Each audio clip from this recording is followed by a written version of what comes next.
Heavy on the SS social, man. Royalty, y'all niggas know the vibes.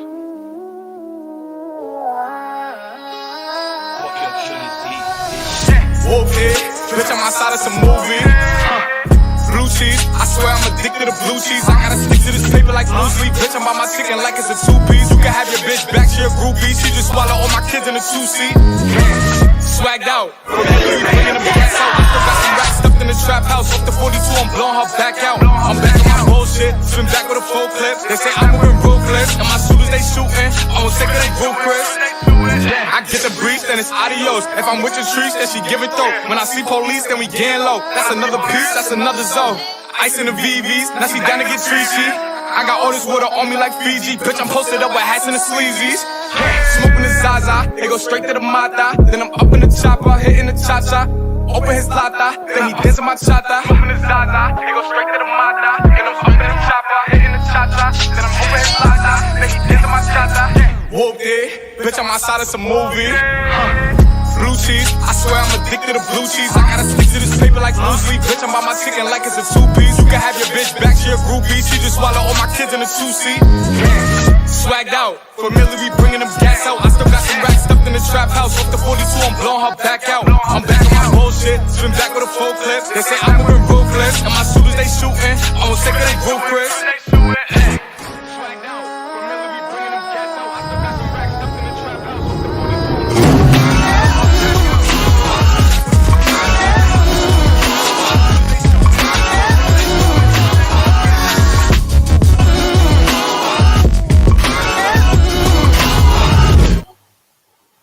What is up, everybody? Jay the Stingray back here again. This is going to be a commentary for the movie The Jackal from 1997. Bruce Willis is in this. This is a remake of The Day of the Jackal, which I think is a much better film, but I think this is just a fun one. And I don't know. I just wanted to watch it again and thought it may be a fun one to talk about. But hopefully we can get some guests in here sometime soon. But until then, I can go over some stuff I've picked up recently. Got the Empty Man comic book. This is I bought this before I even finished watching the film. I recently watched it, and I watched it last week. And I had bought this before I was even finished watching the film. That's how much I enjoyed it. So looking forward to checking this out. And I made quite a few of these, so I may get a few more in the future. And let's see what else we got here. There is The Empty Man from Redbox. This is actually the only way you can get this on physical media is from a Redbox. So I strongly suggest all you guys go to Redbox if you have one around you and check that out. It was like $3 or something, so totally worth it. And this is one I had a recommendation from Dan Shine from Flesh Wound Features. He said this is a really good film. Has Will Wheaton in it, so looking forward to checking that out.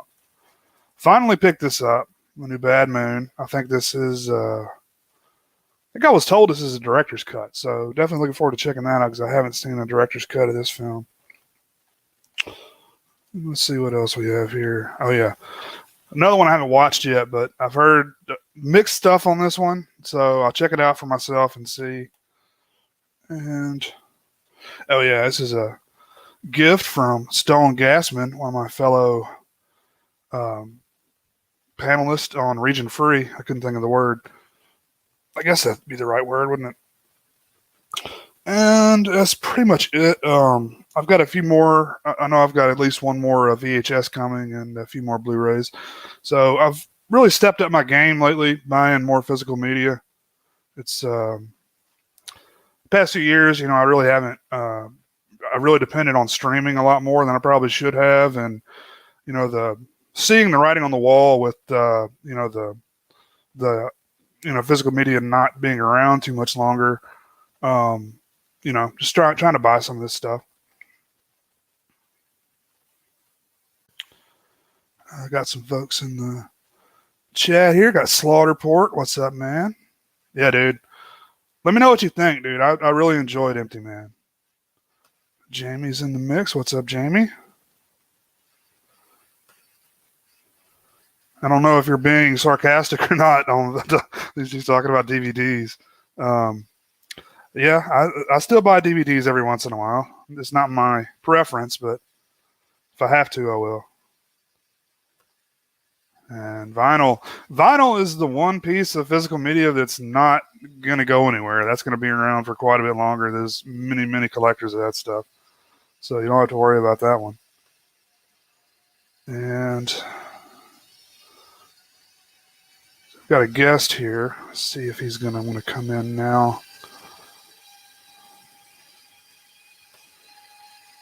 Rare. The man, the myth, the legend.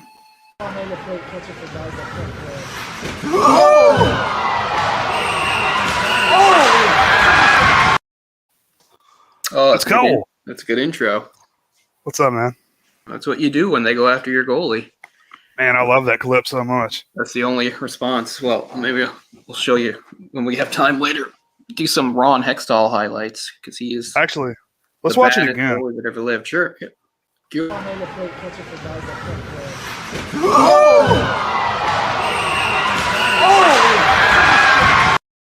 I mean, that guy knew what he was doing. He meant to hit him. Oh yeah. Yeah. But very cool. Thanks for joining me, man. I didn't think I'd find the movie. I looked on Stars first, and I swear they have like every other 90s movie on there and like every other Bruce Willis thing, but it's just on my Netflix.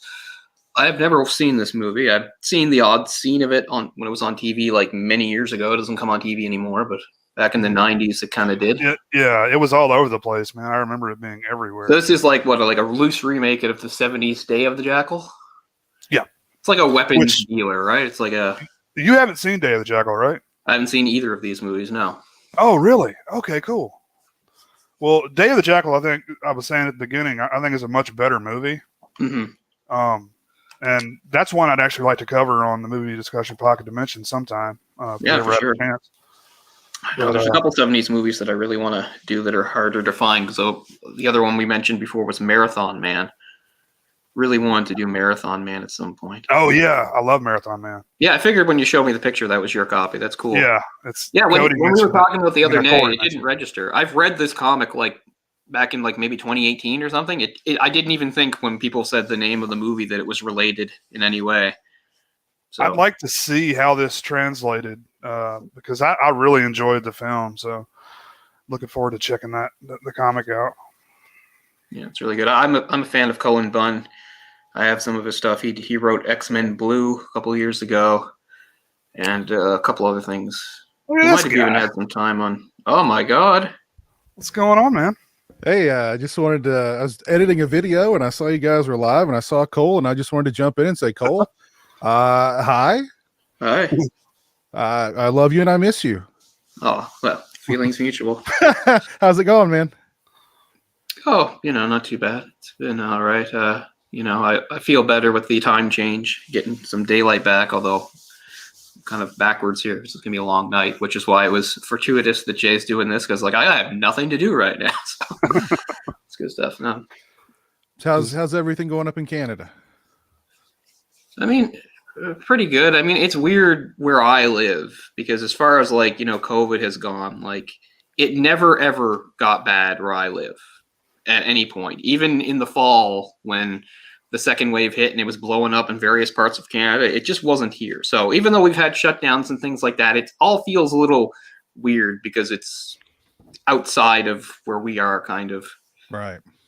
So I mean, some of it's luck, some of it's geography, some of it's just having a lower population, that kind of thing. So, so it's all been kind of surreal in that like I know the world we've lived in for the past year, but I haven't seen what other people have really seen in a way. I don't know. Yeah. Well, I mean, that's that's kind of a good thing, living in a smaller community like that. And you know what I mean? Right. Maybe being a little more kind of off the grid, it's probably actually benefited you. So I think so. Yeah, for sure. And, the talk is that all Canadians will get vaccinated before Canada Day, which is July 1st. So we'll see if that actually happens or not, because the vaccine rollout was kind of slow. So I don't know. Yeah. Have you gotten it yet, Tiz? I got the first one. I got did? the Okay, first cool. one. Yeah. Me and Jeremy got our first one. That's right. You They'd did a video open, on it. Yeah, yeah, they'd opened it up for people with special needs. awesome. And so when I registered him, the nurse was like, "Well, who are you?" And I was like, "Well, I'm his brother. I'm his caretaker." And like, "Oh, well, we've opened it up for caretakers too." And I was like, "Okay, well, do me too." So they shot us both. How is he with needles? He's really good now. He used to be very, very scared of needles, but now he's just like literally with him, it's just try it. You know, if I can talk him into trying it, he's good with it. Like when he took it, he got his first shot. I was there with him. I was like, "It's going to be good. You're going to be brave. Just be brave. Be brave. Be brave." It happened. It was over. And I think it was so quick. He didn't even realize he got anything. He was like, "Brave." You know, he was like, "Hey." So now it's like, take blood, stick me, whatever you want. Just do it. Yeah, I asked just because, there's just a lot of people in general that, regardless of whatever their situation is, just a lot of people do have trouble with it. They do. I'm fine with needles. It's funny. I don't, and I've had to have blood tests over the years. I don't like, I think I've talked about this before. I don't like seeing them take blood from me. I don't mind it. I just have to look away. Yeah. I'm more comfortable with like cutting myself and bleeding by accident than somebody like drawing blood from me. There's something weird about medical stuff. Just like I can watch all sorts of slashers and stuff, or even in real life, somebody gets cut. I don't mind. But medical stuff, like making a medical incision, even though that stuff bothers me. So yeah. If they take blood from me and it doesn't have to be like the fasting blood, I'm fine. Just take it, whatever, I'm good. But like if it's that fasting blood, I've got to go in early in the morning with like nothing on my stomach or anything. I will get like a little pale and kind of clammy and. Oh yeah, in my 20s, I was pretty underweight. So when I had blood tests and stuff, it would really drain me. I remember a couple times like having to sort of be helped to the car in the parking lot because it wasn't like a lot of blood they were taking, but I just wasn't very healthy in general back then. Now it's not really a big deal. They know me now, so they're like, "Okay, come in here, honey. Lay down on this thing. We'll get you some ice water." And I'm like, "Oh, thanks." I'm like like a king. They're taking blood out of me, and they're like fanning me. I'm drinking ice water. I'm laying back. It's like, hey, go right ahead. So, yeah. Yeah, I haven't even been to the hospital at all in the last year, so I don't see how it might be different there or anything. So I've got a funny doctor's office. Like everybody that works there's kind of got a weird sense of humor. Like I had to get a shot in my butt like a couple of years ago. Well, 2 shots in my butt, like a steroid shot and some other shot in my butt. I don't remember. And so the lady walks in with like a tray with 2 needles on it, and I start rolling up my sleeve, and she goes, "Nope." She goes, "Turn around and drop trowel." And I went, "But we just met." And and she was kind of rough with it too, as I recall. She just was like, bam, jabbing those things in there, and bam, and all right, you're done. So I told her to buy you dinner first. I should have. But yeah, I got funny people working at my doctor's office. So you guys are watching the Jackal tonight with the Bruce Willis. Yeah. What's the other guy? Oh, Richard Gere. Richard Gere. Yeah, Bruce Willis and Richard Gere. Yeah. This is around I was going to get to this. This is around when the rumors of the gerbil started. Yeah, I remember when this movie first came out, I thought the trailers looked really good. And I was like, Bruce Willis and Richard Gere, and Bruce Willis is the bad guy. Oh, yeah, this is going to be great. I've not seen the movie in years. I don't remember it being great, though. It's not great. I just think it's kind of, maybe a fun watch. Just because. I do remember the Jack Black scene. Yeah. That's the best part of the movie, I think. Hold up that pack of cigarettes. No, I've never seen this movie. Like, it would come on TV. It would come on TV way back in the day, and I remember, maybe tuning in for a few minutes at a time. But no, I don't even really know what the plot is or anything. But I was able to find it, so I was like, I'll hop on. You're in for a treat, Cole. I'm sure. I thought it was interesting. Bruce Willis playing a villain. You rarely saw that. It is rare, yeah. I thought he was a pretty good villain, Yeah. So, and I may need to revisit it one of these days. But I won't hold you guys up any longer. I just want to jump on and say hello. I'm actually going to hit the hay here, but you guys good have to see you, man. Thanks for stopping by. Right on. Yeah, you guys have a good night, and take it easy. All right. See you, man. See you Later. later. And while we're talking about it, let's see. Go ahead and drop this here.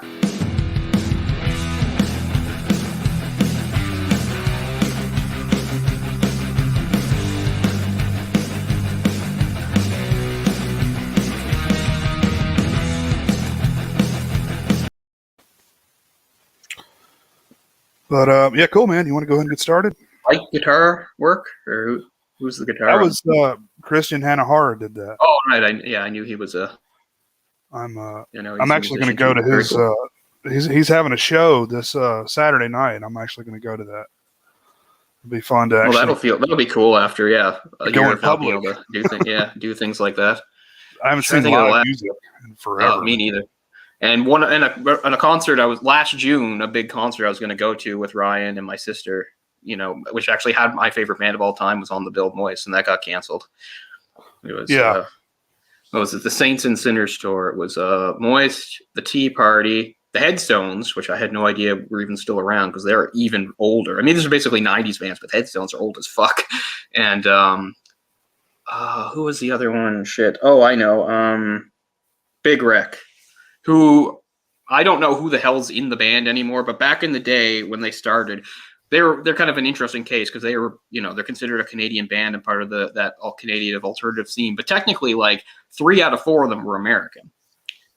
It was just the lead singer and main songwriter.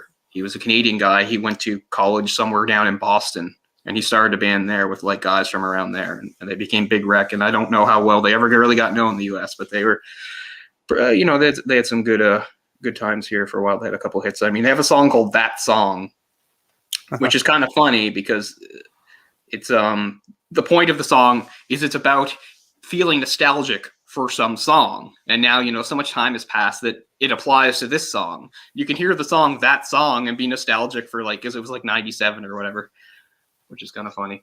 But it's a really cool song. It might have even been on that list, I think, of videos I sent you once about some of those music videos back in the day. That huge playlist. Yeah, that was really cool.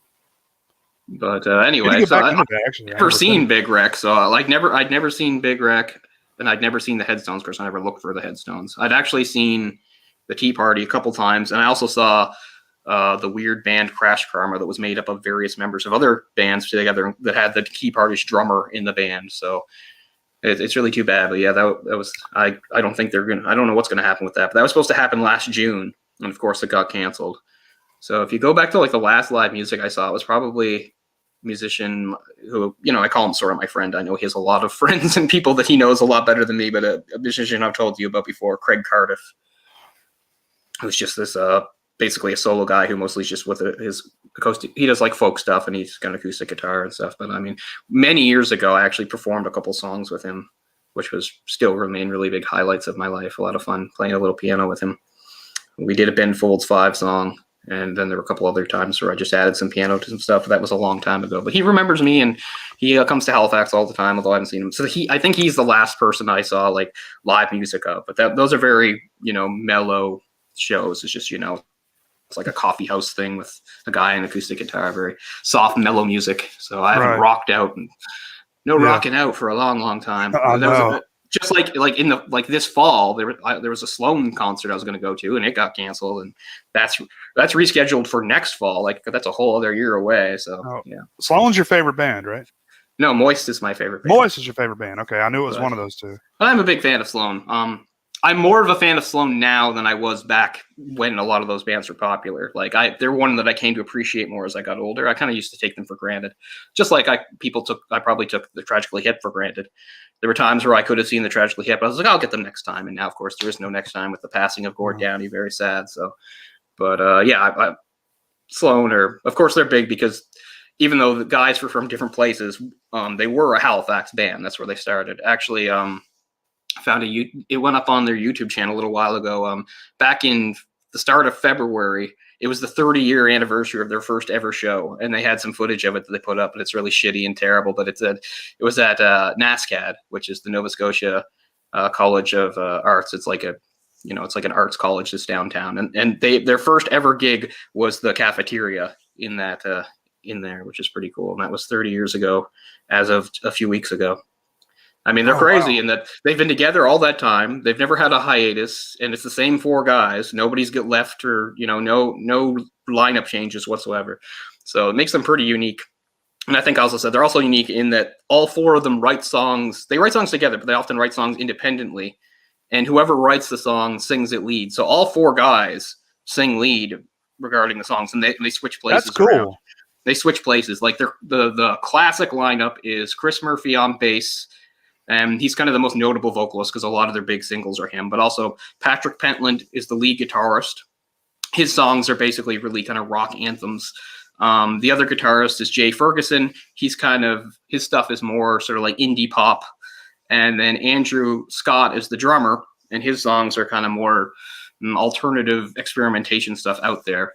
And he's the drummer. So usually when it's an Andrew song, that's when they switch things, because Andrew comes out from behind the drums. He plays guitar. Jay switches to bass, and Chris takes over on drums. The only person who doesn't change is Patrick. Patrick stays on the guitar. But so they're very interesting to see live because because everybody has their own songs to play and stuff. And it's been years now since I've seen them live, although not super long. But anyway, that was probably the last real rock concert I was at. So that was probably maybe late 2019. I don't know. It's not too long ago. Not too long ago, but I don't go to shows like I used to. In my 20s, I went to like a lot of shows of just like smaller local stuff. Like I was never really a scenester, but I was on the edge of it. Like I knew some of these bands. See a band like Winter Sleep and stuff like that. But anyway, I'm blabbing too much. I need to go to like a Billy Joel concert and sit down and have a Chardonnay or something. It's like where I'm at in my life right now. Yeah, a few years ago.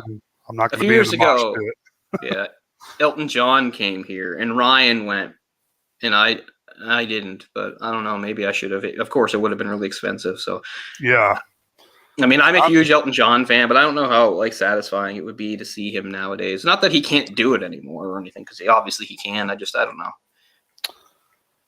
Concerts have gotten so expensive, man. Like you're talking like a couple $100, Yeah, that's why I never saw Rush. Like, yeah. I was disgusted by how high their ticket prices were. And I get it. Rush was a super hard-working band. It took them forever to break through before they started making any money. So I'm not saying they don't deserve it or anything like that, but it was just, too much for me. Like, well over $100 for even like a crappy seat. I was like, no thanks. I almost went and saw Tool a couple years ago, and like a nosebleed was like $200. Like, I'm talking at the top of a stadium. Yeah. Never saw Tool, but I did see a Perfect Circle. That's way cool. Back at the infamous Somersault 2000 back when I was 16, which is still a big highlight of my life. That was headlined by the Smashing Pumpkins before their first breakup. At the time, it was their last ever Canadian show before their first breakup. Speaking of the Smashing Pumpkins, that was Ben's last concert. Reunion. Was Darcy with that? Was that her name? Yeah, Darcy was the bass player. I don't think she ever came back, though. I don't think Billy would have her back. Yeah, he said horrible things about her and called her like a junkie and all this stuff. When I saw them in 2000, she was not in the band. It was Canadian Melissa Oftemer, who a few years later I saw her. She had a short-lived band. That was the best. 2000 Halloween 2004 is my favorite Halloween, and had nothing to do with trick-or-treating or movies or anything. It was a show down here in Hallfax that I went. And I went by myself because even though at least I used to have friends back then. For whatever reason, nobody was available, so I went by myself, but it was still awesome. It was Matthew Good band was highlight, or not just Matthew Good, not Matthew Good band, but Matthew Good was headlining, but Oftemir was there, and so was Limb Lifter, another Canadian band from the West Coast, and it was kind of funny. I'm trying to think, Limb Lifter had some sort of joke about pumpkins too. Relating to Melissa Oftemir, just saying, she's saying it's not all that. They were dressed like ghosts or something. They said we were going to do like pumpkin heads or something, but we asked Melissa Oftemir and she said it's not really that great. Just some sort of joke about that. Wasn't it you telling me that like for the album, like Billy basically plays all the instruments? He like basically does everything? Yeah, except for drums. Yeah, like wow. If you look back on those like, really big Smashing Pumpkins albums from the 90s, like Jimmy Iha and Darcy have very little actual presence on the albums. Because he was a perfectionist and he would usually insist on playing their parts. So that's one of the reasons why the band couldn't stay together, because of his crazy ego and perfectionism, right? Like they were actual members of the band, but he was treating them like they were touring musicians. Mm-hmm. Which is weird. But yeah, he's like a perfectionist, right? Like he's got a problem. yeah. Yeah. I mean, I was a big fan back in the day, so it probably wouldn't have bothered me then. But yeah, now, I mean, I haven't been interested in anything he's had to say in like 15 years. For some reason, I own the one album Zwan made, that band he did like right after the breakup. I bought that album. It's not good. It has like one good song on it, and then like the band immediately broke up. I have no idea. They've gone through too many changes, but I remember like maybe it was as many as 10 years ago, but like they went one of their reunions, like when they didn't have Chamberlain for some reason, and they got a drummer that was like right out of high school. He's like way younger than us. He was like 25 years younger than the rest of the band. I don't know how long that lasted or what albums he played on, but that was true. The guy was like 19 years old, and he was the drummer of the Smashing Pumpkins. Wow. Like I don't even know if he would have been like a toddler, if not younger, like when, Siamese Dream came out. Well, let's see. When do you think would be peak Bruce Willis? I mean, he's pretty different from a lot of actors in that, he's had a long, pretty successful career. Even if you're saying he's in decline, he only entered. I would say like peak Bruce Willis would be a longer period than peak other actors. I would say pretty much like late 80s, right up to early 2000s, maybe. Like that's a long window. Like most people, their peak is only a few years. I would say Bruce Willis had a fairly long peak, right? I would say maybe it starts with, the first Die Hard in 88 and it goes right into, I'd say, the early 2000s, maybe right up to like Sin City, which is more like mid 2000s. He was very busy during that time. Like he was making, he had like 4 or 5 movies a year. Oh yeah. Around that time. And this is just one of them that slipped through the cracks for me. There's a few other, what was the one? Mercury Rising. That was one, right? Like I never saw that, but that was, around the same sort of late 90s period. But yeah, I would say his peak was long. Yeah. Like, some actors, when you're going to talk about peak, it's maybe 4 or 5 years. It's like, yeah, they got some good movies in there. 10 years maybe for, somebody. I would say he has a pretty long peak because, he did really good movies. Yeah. And I mean, he did prove that he's more versatile than just, being some sort of tough guy. He did have some roles that were outside of that. Mm-hmm. Well, this is kind of one of them because you'll see he kind of plays lots of different characters in this film because that's kind of his, what he does to avoid being caught. Oh, I didn't know that. That's interesting. There was another movie around the same time where Val Kilmer did that, right? The Saint. They made the Saint movie. Mm-hmm. Val Kilmer's like going in all these costumes and stuff. Yeah. What, Elizabeth Shue? Was she in that? Yeah. I think that was right before she quit acting for a few years. Mm-hmm. But yeah, I guess we can get started. Cool. I'm trying to. I'm at the Universal logo. We got some love for Zwan. Yeah, I mean, I haven't taken out that album and listened to it in 100 years, so I'm going off some sort of faint memories. They have like a really long song called like "Mary Star of the Sea" or something that was kind of like a jam piece that I thought was good. I'm trying to remember what the single was called. It's not Relic. Mimic Relic. I don't know. The CD's over here somewhere. Like, unlike most people, my CDs are still actually quite accessible. Like, I've got CDs there and there and there. Like, I don't really have anything to play them on anymore. But they're here. But I have no idea where I buried that Swan album. You can take a quick look. I mean, I've probably got a CD player around here somewhere. I know I have a vehicle that has a CD player in it, at least. Fuck it, man. I just stream. I stream all my music now. I know it's horrible, but it's so easy. You don't have to worry about, it's going to skip or, I left it at home, but, now you don't have to worry about it, so. But, oh, cool. You guys have seen a bunch of cool concerts.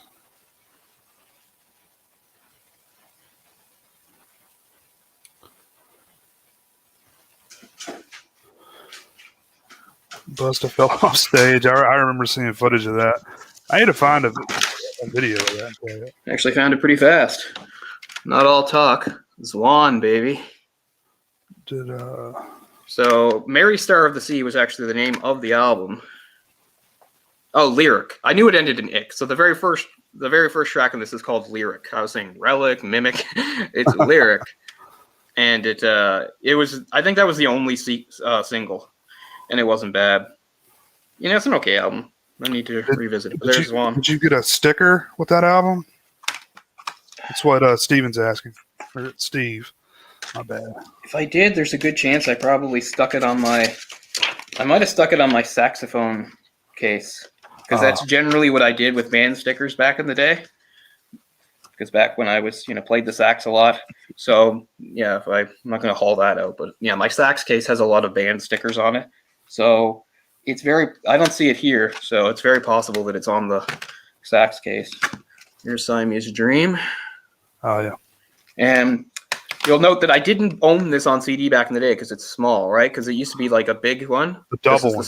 Yeah, this is a reissue from years later.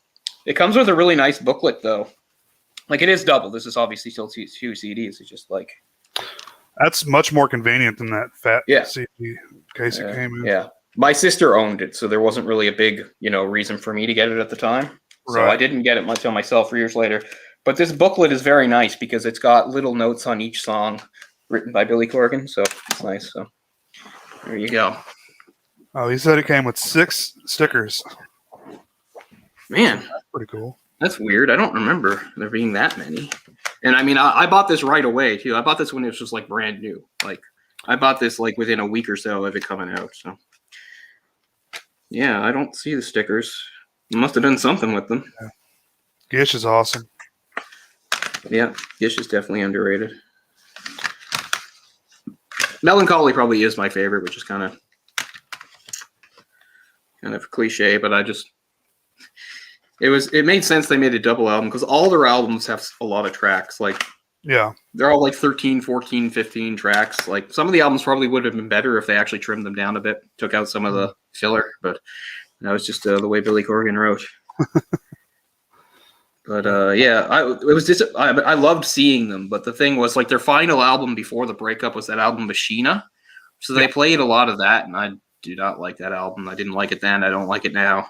So that was kind of disappointing. I was really like, they still played, some of the hits you'd expect. They did not play Zero, which I was really upset about. I really wanted to hear Zero. I love that song. Yeah, me too. But I mean, they played Bullet with Butterfly Wings in 1979 and a few other big ones from here. And they played Today. While we're talking about it, today's great. That was an odd time for alternative music because that's kind of where everyone kind of split off into different directions, because the genre was getting stale, so you have Smashing Pumpkins going a little bit different direction. You have like Pearl Jam going more folksy.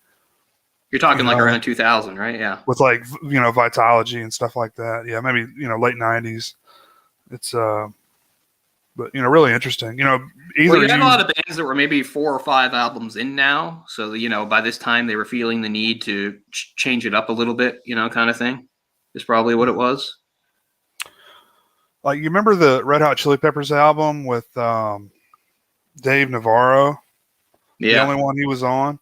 Like, that's the kind of thing I really focus on. That's this is one of my obsessions, regardless of whatever it is. I'm always obsessed with pieces of a time period that like didn't last long, and that's one of them. It's like Dave Navarro as a member of the Red Hot Chili Peppers, and that one album they did that really interests me. Just like when Black Sabbath briefly had Dio and things like that. That all interests me, and it even comes down not just outside of music stuff like when Batman was Jean-Paul Valley. I have all those comics because I'm just interested in things that didn't last long. Like, they're not better, but I have a big obsession with that. So, no, I don't really own any box sets. I mean, I think the only time I ever bought like a big CD box set, I didn't buy for myself. I bought a big Tori Amos box set for my then girlfriend shortly before she dumped me, actually. But it's too bad. I should have given it to my sister, who was a really big Tori Amos fan too.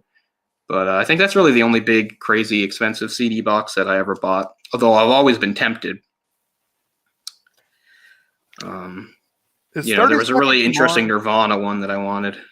Is that the one with Jared Leto? Is he? Yeah, that's 30. That's 30. Okay. That's 30 Seconds to Mars. Yeah, I'm not really familiar with their music.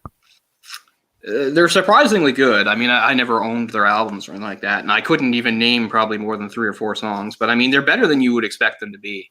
Mm-hmm. They're not entirely my thing, but like they're pretty good. Yeah. They were coming in at a time where I was sort of starting to disconnect from that rock scene and move towards other things. The stuff that really got popular in the early to mid 2000s, like I hated, which is, I think it's just what happens, right? It just happens to people of a certain age. Like I love the 90s so much, and of course there has to be a shift into the 2000s, and there was stuff I liked at the time, but the popular stuff, I hated it. I hated the Strokes and the Hives.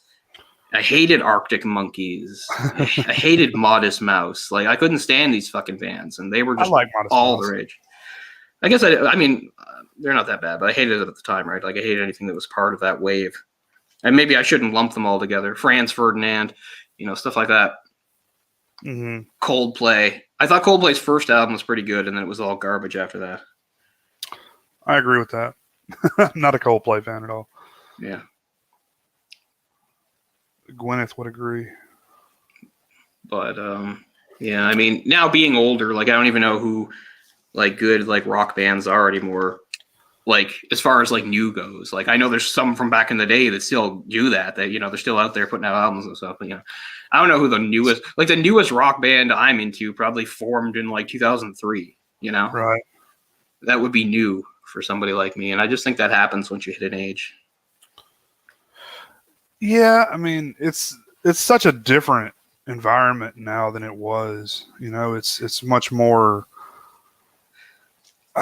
What's funny, I saw on Twitter just a few days ago, the guy from Maroon 5.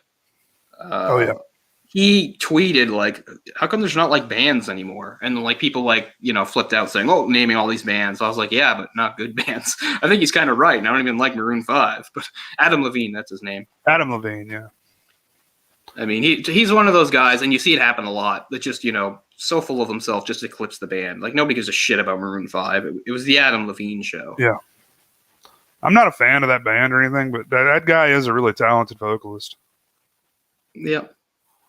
He can hit the high notes. Yeah. Yeah, I agree, Jamie. I don't like Coldplay either. No, I thought the first album was good, and then I didn't care. I always liked their like first ever single, Yellow, was a really cool song. But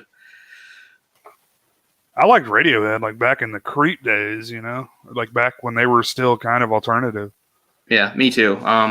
I appreciate their weird experimentation, but it wasn't for me. I actually own the Kid A album. I own Kid A, and I like things about it, but for me, it's like the Bends. I love the Bends. No, I don't remember that either. No. But cool. Let's go ahead and get this started, guys. If you want to watch this along with us, we are paused at the Universal logo, so that should sync everybody up pretty well. Yeah. All right. I'm going to count down, and after I say 1, you're going to push play. Let's do it. 3, 2, 1, play. I'm actually streaming this on Amazon. I couldn't find it anywhere else to watch it. I might own this on DVD. I just didn't really feel like looking. I was lazy. Yeah. That still seems loud, even though I turned the volume way down. Apparently, on Canadian Netflix, this will be gone on April 6th, so I got lucky.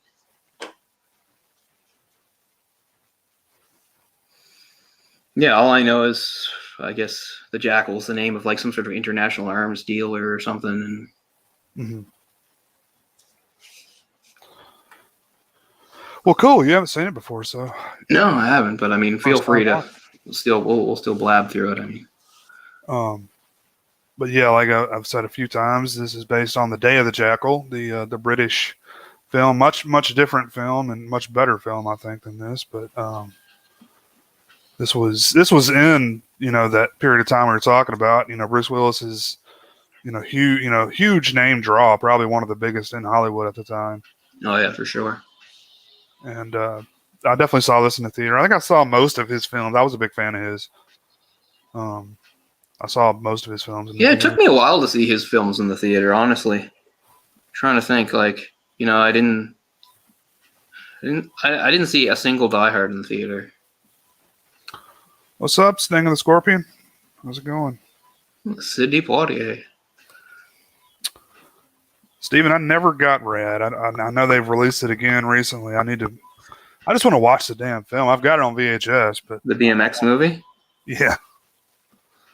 Yeah. I mean, It was an odd period of time where there was quite a few BMX movies. it's definitely the most well-known one. Okay, so we're starting with some Cold War imagery here. Mr. Reagan. Gorbachev. Yeah.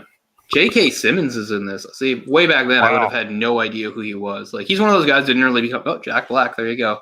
Two people that were, neither was well known back then. Right. In J.K. Simmons' case, he didn't really become a known actor until he was pretty old. I mean, Oz is really the first thing I remember him in. Yeah, and I didn't watch that, so I didn't know.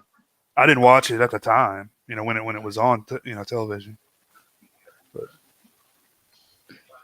Yeah, there were a lot of 90s movies about sort of the shift out of the Cold War into new stuff. There's a lot of stuff about, like, stuff hanging on from the old world. It's like, it's a rogue Russian general that, wants to bring back glory to the motherland. Like, he won't accept the Soviet Union collapse. So there's quite a bit of that going on. I don't know if that's in this, but. Man, I remember at Kmart, they sold pieces of what they said was the Berlin Wall. I never heard of that. That's hilarious. Isn't that crazy? At fucking Kmart? Yeah. No way it was real, right? No, I don't think so. How would Kmart even get a hold of it? Like, did Kmart have agents on the scene? They're like, this is an opportunity. Grab as much as you can, and we'll ship it over here. Like, that's bizarre. Ship this concrete. I mean, I was just too young. I was, I didn't know about the wall till it had been down for about 3 or 4 years, probably. Oh, I didn't understand the significance of it, for sure at the time. Yeah. Death Becomes Her. On Moscow. I saw- remember Death Becomes Her. I saw a double bill of Death Becomes Her and Buffy the Vampire Slayer on the same day. My favorite Bruce Willis role is probably 12 Monkeys, maybe? Oh, That's it's hard. great. Like, 12 Monkeys is my favorite movie Love he's 12 in. But, I mean, I guess his best role is John McClane, kind of, like, as far as role goes. I mean, I like 12 Monkeys because it's so different from what he usually did. As far as diehards go, man, I'm going to go against the grain. I'm going to go with A Vengeance. That was, I think, the first one I saw. That's such a great film, and it gets a lot of shit from people. They say it's like trying to copy Pulp Fiction and stuff, but I mean, aside from just having an angry Samuel L. Jackson in it, I mean, yeah, that was also the first movie where I was aware of Samuel L. Jackson. You know how, like, you see movies when you're young and you see actors, but that was him emerging for me. Like, I'd seen him already. I saw him in Jurassic Park, for instance, but that was the movie where I became aware of him. And in, like, that same year, I know the movies were not released in the same year. I saw A Time to Kill. So I was like, oh, man, Samuel Jackson. And then he was just fucking everywhere. Yeah. I mean, Pulp Fiction is really what I recognized him, and then it just exploded everywhere after that. Fifth Element is one of those movies where I love the concept. I just don't feel like it's executed right. And there's a long story for that. And you can look into things about, they finally made a movie adaptation of the comic Valerian. They did it a little while ago, Valerian and the City of a Thousand Planets or whatever, which I thought was a pretty good movie, even though I guess it didn't do well. But I mean, Luc Besson had wanted to do that for forever. So Fifth Element was actually, them doing that when they didn't have the rights. So it was just like, okay, I'll just do something that's really close to that. So that's why I like Fifth Element, because, like, its artistic style and design is just all Valerian. But I kind of don't like that Bruce Willis is the guy in that. Yeah, man, I forgot. Yeah, I mean, he did a lot of different stuff. You got to at least hand that to him, Yeah. I mean, he wasn't doing, romantic comedies or anything, but he did Moonlighting. I mean, that's close enough, right? I mean, he touched that. He did a couple movies. He did a movie I really hated called The Whole Nine Yards. With guy from Friends, right? Yeah. The, So that was kind of Chandler. like that was kind of it was like a romantic comedy with a tiny bit of action in it or something. You know. Yeah. Okay, what we got here? We got a guy getting busted in a Moscow nightclub.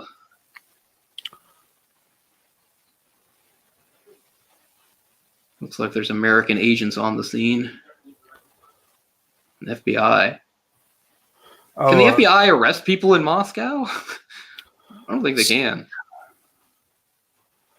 My timestamp right now, Sting, is 7 minutes, 7 seconds, 8 seconds, 9 seconds. I'm about 10 seconds behind you, but I'm not going to change. Oh, you are? Damn. I wonder how that happened. Oh, it was my fault. I just I bobbled a bit when we finally hit play. It didn't actually play right away because I still had it up on where the subtitles were. So when I hit play, all I did was like turn the subtitles on again. So I've got he just threw the table and is trying to stab people. And they that's where I am too. So yeah, so I close don't know. enough, right? Yeah. Well, there always seems to be discrepancies. I'm playing this on Canadian Netflix. So he's resisting arrest, and bam, he gets shot. Lots of love for The Fifth Element in the chat. I should see it again, but I mean, I definitely like things about it. That's another one I saw so many times. I mean, just because it was on television. That's actually one that still comes on. Like I remember the last time I saw some, it was on TV not too long ago, probably on Space or something. It's definitely got really interesting, cinematography and set design. Yeah, and that's what I like all of it because it's all basically Luc Besson, who couldn't get the rights to Valerian, was just like, okay, I'll make like an unofficial Valerian movie, and that's kind of what's going on there, and that's why I like it. Helsinki, that's Finland. Here we go. We're going to see Richard Gere now. Yeah, that's right. This is funny. I just watched Richard Gere. Really? Or no, we were looking for him, right? We were trying to find the remake. That's right. We were trying to find the Breathless remake. So I didn't watch him. I was looking for him. I still want to watch that too. Yeah, me too. Maybe we can do it sometime in the future if it ever pops up somewhere. Yeah, it really is one of those like forgotten remakes. Came and went. It was dismissed. I understand why. I know it's not as good, but let's see, Bandits. I didn't really care for Bandits personally, but it's been. I didn't like Bandits, but that's because everybody knows that I don't like Billy Bob Thornton. 16 Blocks. So I don't like most things that he's in. But I mean, yeah, late 90s. And then it was a big deal that he did, of course, it was a big deal that he did the Sixth Sense, right? Because it was a more low-key, sort of quiet role for him. It drove me insane. I couldn't stand it. I hated it because that opened like a whole new part of roles for him where he would play like really soft-spoken people that would leave huge pauses. I would like I hate Unbreakable so much, and everybody thinks like that's actually a really good movie, and I can't stand it, and I can't stand him in it. Somebody will say something to him, and he'll pause for like 14 seconds, and he'll go, I'm like, what are you saying? Like, Jesus, I couldn't believe like he just does not enunciate or emote at all in that movie, and there's a couple of roles where he does that, and it drives me nuts. I much prefer the loud, dynamic, Bruce Willis that we saw in stuff like Moonlighting or the Die Hards and stuff. I don't like the quiet Bruce Willis. It drives me nuts. The quiet, like gravelly voice. Yeah, it's too much for me. One of the movies he did around that time that was a big deal that I heard was good and still never saw was Tears of the Sun. I heard that was good. I never liked it, but again, it's been so long since I've seen it. Okay, so on TV they're talking about a hyena. Yeah, it's pretty close to a jackal. Yeah, we had quite a bit of a '90s band chat there, Steve. You're right. We always talk music. Cole and I are always talking primarily that period of time too. I mean, yeah, that was our era, right? So yeah. Just the other day, I don't know how much you got to read of it, but I was reading an oral history of the band Green River, which was one of the founding grunge bands from like the mid 80s, and members of that will go on to some of the bigger grunge bands of the era. Pearl Jam, Mudhoney, Temple of the Dog, Mother Love Bone. Temple of the Dog, yeah. Uh-oh. got another guest in here. I'm nervous.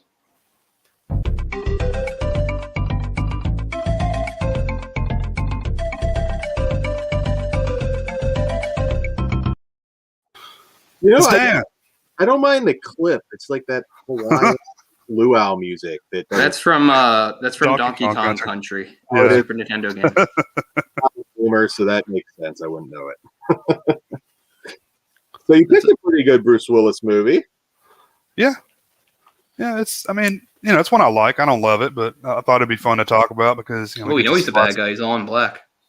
We get to see lots of character changes or costume changes. Mm-hmm. I don't know if I've ever seen him as the bad guy. Now that I think about it. For all the movies I've seen with him, I don't know if I've ever seen him play a bad guy. He may have during his direct-to-video run once, actually, and I can't place which one it was. I mean, that's all like 10 to 15 minutes of screen time, though. Mm-hmm. So, Cole, what's your story with your dislike for Billy Bob Thornton? They're asking that. It probably started with Sling Blade, which had like this crazy reputation of being awesome. So I got really annoyed by how it was one of those movies that people didn't shut up about it. Then I watched it, and I was like, "That's it? Who the fuck cares?" Is how I felt, and it kind of stuck to it. That, and then some of it was personal because he was dating Angelina Jolie when she was in her crazy period, and they were like banging all the time, and he was bragging about it, and I just wanted to push his face into a shredder.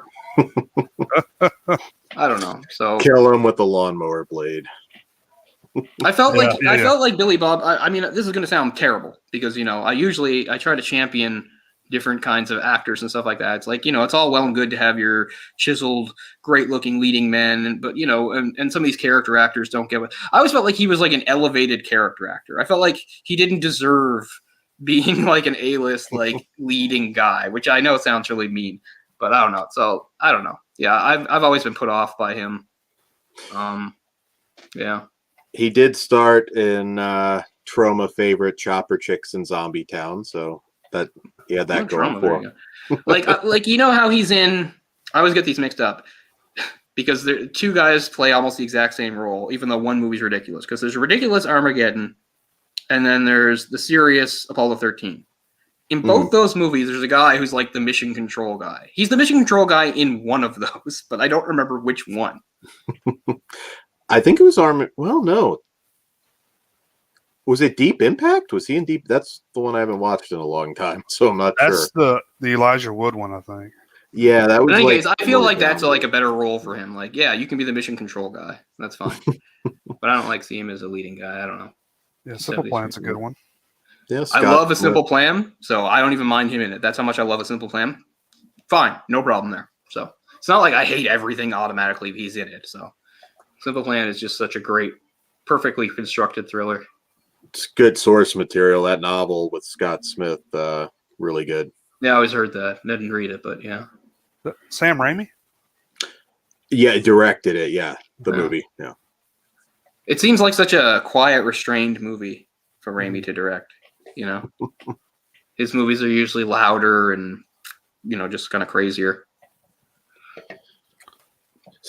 Speaking of Bruce Willis, around this time, he made a lot of movies that in between the big hits that people forgotten about. Mercury Rising, The Siege was a very interesting one. Kind of came a year before 9/11, I believe. I did not like The Siege, but then again, I literally haven't seen it since it was out on rental. So maybe I'd like it if I saw it again. I did not like. I just thought it was boring at the time, but this is well over 20 years ago, so maybe I'd change my opinion if I saw it again. Yeah, it was 99 or 2000, I believe. Yeah, something like that.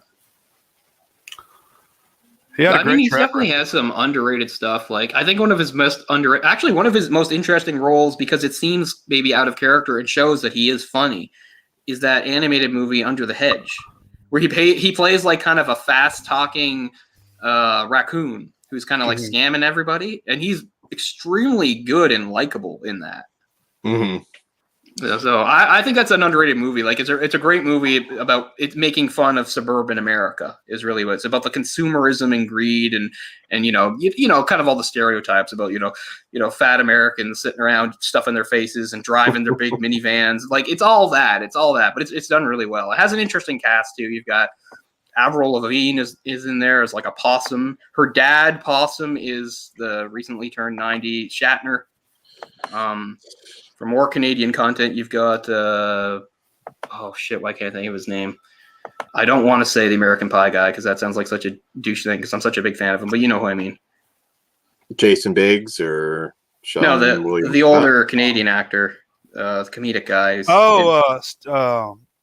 Eugene Levy. Yeah, Eugene Levy. Eugene Levy's okay. in it. Yeah, so That makes has a more really sense. interesting voice cast. But anyway, I think that's one of those movies. It wasn't a Pixar movie or anything, so it kind of fell between the cracks. But that's a surprisingly entertaining movie and kind of a really different role for him, I think, at the time.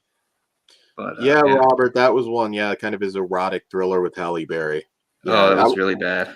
Yeah, it was. But I think that's on Color TV right now for me. Like literally, I saw it on the guide earlier tonight. The Color of Night. That's another good erotic thriller he's in.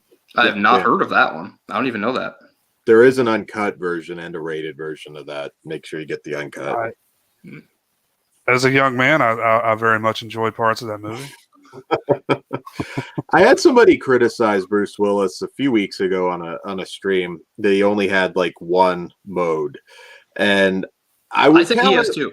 Yeah, he has two. At two or three. Yeah, I mean he did. I will say this: you weren't going to ever have Steven Seagal in a Wes Anderson movie, and that's a guy with one mode. He's just Steven Seagal. Right. I mean, Bruce tried, Yeah, I mean, Bruce fit in okay, forgot about that. Yeah, he's in Moonrise Kingdom. Yeah. Here, sorry to interrupt, but yeah, we've got the gun, which I think is the co-star of this film. I love this gun. Yeah, they're showing off this gun, and he's trying to negotiate. How is he selling it or buying it? He's buying it. He's like on this is like what is now the dark web, I guess. Yeah. And, he has more hair than I was expecting. Yeah. Because I mean, this is 97, so yeah, checks out. Still had some hair.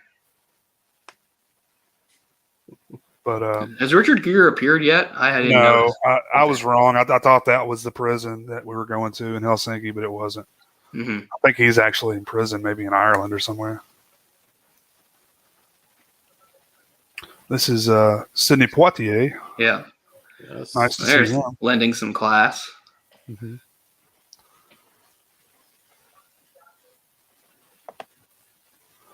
Had a burn scar on this lady. Have either of you watched some of the more recent films where he's obviously kind of given up somewhat? I mean, that was like around Cop Out, right? Around that period of time. Yeah, I think right about after that's when he started his direct-to-video stuff. Usually never in it more than 10 minutes, maybe 15. Like Surrogates, which I think is a really cool graphic novel, but that movie's not that great. Isn't it bizarre that like Avatar, Surrogates, and Gamer all came out within like a few months of each other? They all had like the similar concept going on. Yeah, I didn't even watch all Surrogates. I thought it was so bad. I got like maybe 45 minutes in. I was like,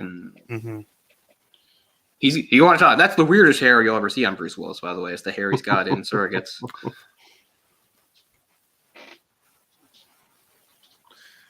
Diane Venora is not brought up enough. Is that her? Is that her in this film? Was she in the Jackal? God, I'm trying to remember now. I was just wondering why. The name I know. I know I've seen her and stuff, but I don't actually know the name. To IMDb I go. And I have seen Heat and I've seen Wolfen, but yes, she is in this. That is her right there. Okay. She's the uniform? Yeah. Touching down in Montreal. For the horror listeners, Matilda May from Life Force is also in this. Really? See a lot more of her in Life Force, but yes, she is. She plays Isabella. Yeah. He's- I didn't think the Death Wish remake was terrible. It was just another one of those, completely like it adds nothing. There's not really any reason for it. I liked it, Fine. but I'm Yeah. partial. Oh, we got him a lot of hair now. Oh yeah, okay, these are the images I remember. This might have been on the poster or something, because this is the image I think of when I think of this movie. It's like Bruce Willis with that hair and those sunglasses. Yeah. Mm-hmm. Ooh, a 6-disc CD changer. You remember that? They would be in the trunk sometimes. Yeah, we had one. The big, yeah. When I was, like the first car I was driving a lot after I'd got my license with my parents, it was a Pontiac something. Can't remember, just sort of a boring Pontiac. It's not a Firebird, but something like that. And we had the 6 CD thing, and yeah, it was great. I loved doing it. I would create worlds with my CDs and mix CDs and stuff. Here we go. He's painting his vehicle. Or not painting, sorry. He's taking the paint off. Okay.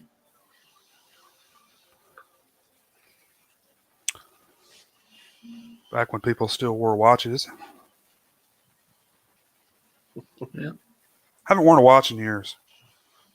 I don't Most need people I know that did never stopped. Like Ryan still likes watches. Like I hated watches with a passion, to the point that in my teens I had a pocket watch because my parents insisted on me having a watch. So I had a pocket watch, which I know made me look weird and eccentric, but yeah, I don't like things on my wrist. I just don't. Yeah. I don't like anything on my wrist. I own a few, but I just same. It's Yeah, hot I've got here in Atlanta. I've got a nice watch, but I mean, they're fashion accessories at this point. yeah, exactly. That's at this point. That's exactly what it is. There's I know a collector. A lot of people collect watches. Yes, I've now. seen The Verdict, and I remember his part in that. Yes. I think The Verdict's another one that has a bit overrated, but it's a good movie.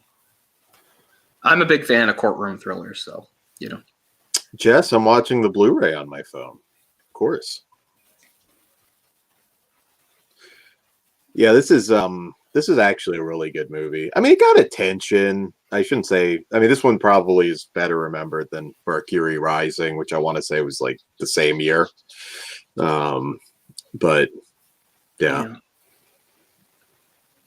A lot of these sort of thriller movies from the 90s have a lot of these sort of like command center scenes. Yeah. The suits are all sitting around the table.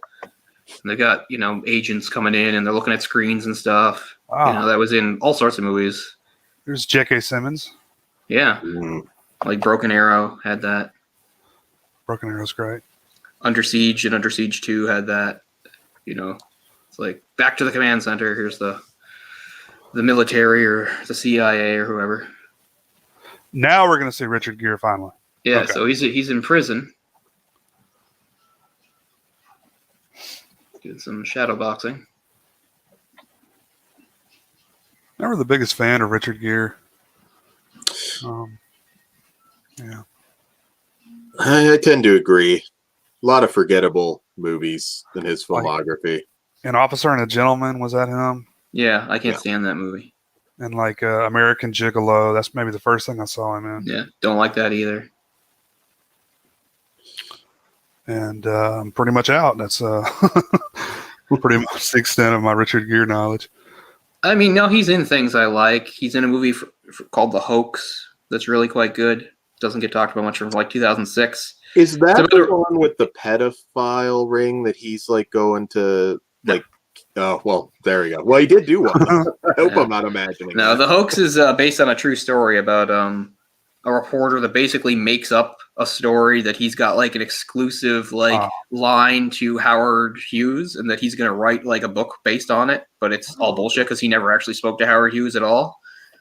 And Okay. Anyway, it's a good movie. And of course he's in one of my favorite movies of the 90s, Primal Fear. Oh, that's right. He's the lawyer in Primal Fear. So that's probably my favorite thing he's done is Primal Fear. Yeah, he's got a few good ones. The Flock is the movie I was thinking of, by the way. So it does Okay. exist. Mothman Prophecies, they mentioned. Oh yeah, Ben mentions. That's an underrated movie. Like that movie, watch that alone at night. That is a scary movie. Like nothing really much happens. It just has a really scary atmosphere. It does have a pretty slow pacing. I've noticed that in rewatches. Mm-hmm. I mean, it's kind of cool that he's in Chicago. I mean, he's one of the actors in Chicago that can't sing. So,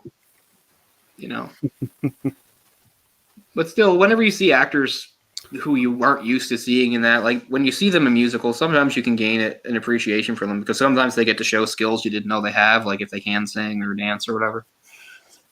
I mean, I haven't seen Chicago in 1,000 years, but it's kind of amusing seeing him in that. Feels like he's a lucky actor because there's not a lot of massive hits in recent years, but he's never really gone like the direct to video route too much. I mean, The Flock, I think, might have been, but he's managed to stay relevant. Yeah. Little thoughts. I'm not familiar with that one. Yeah, I don't know. I have some gaps on him, so yeah. I don't know.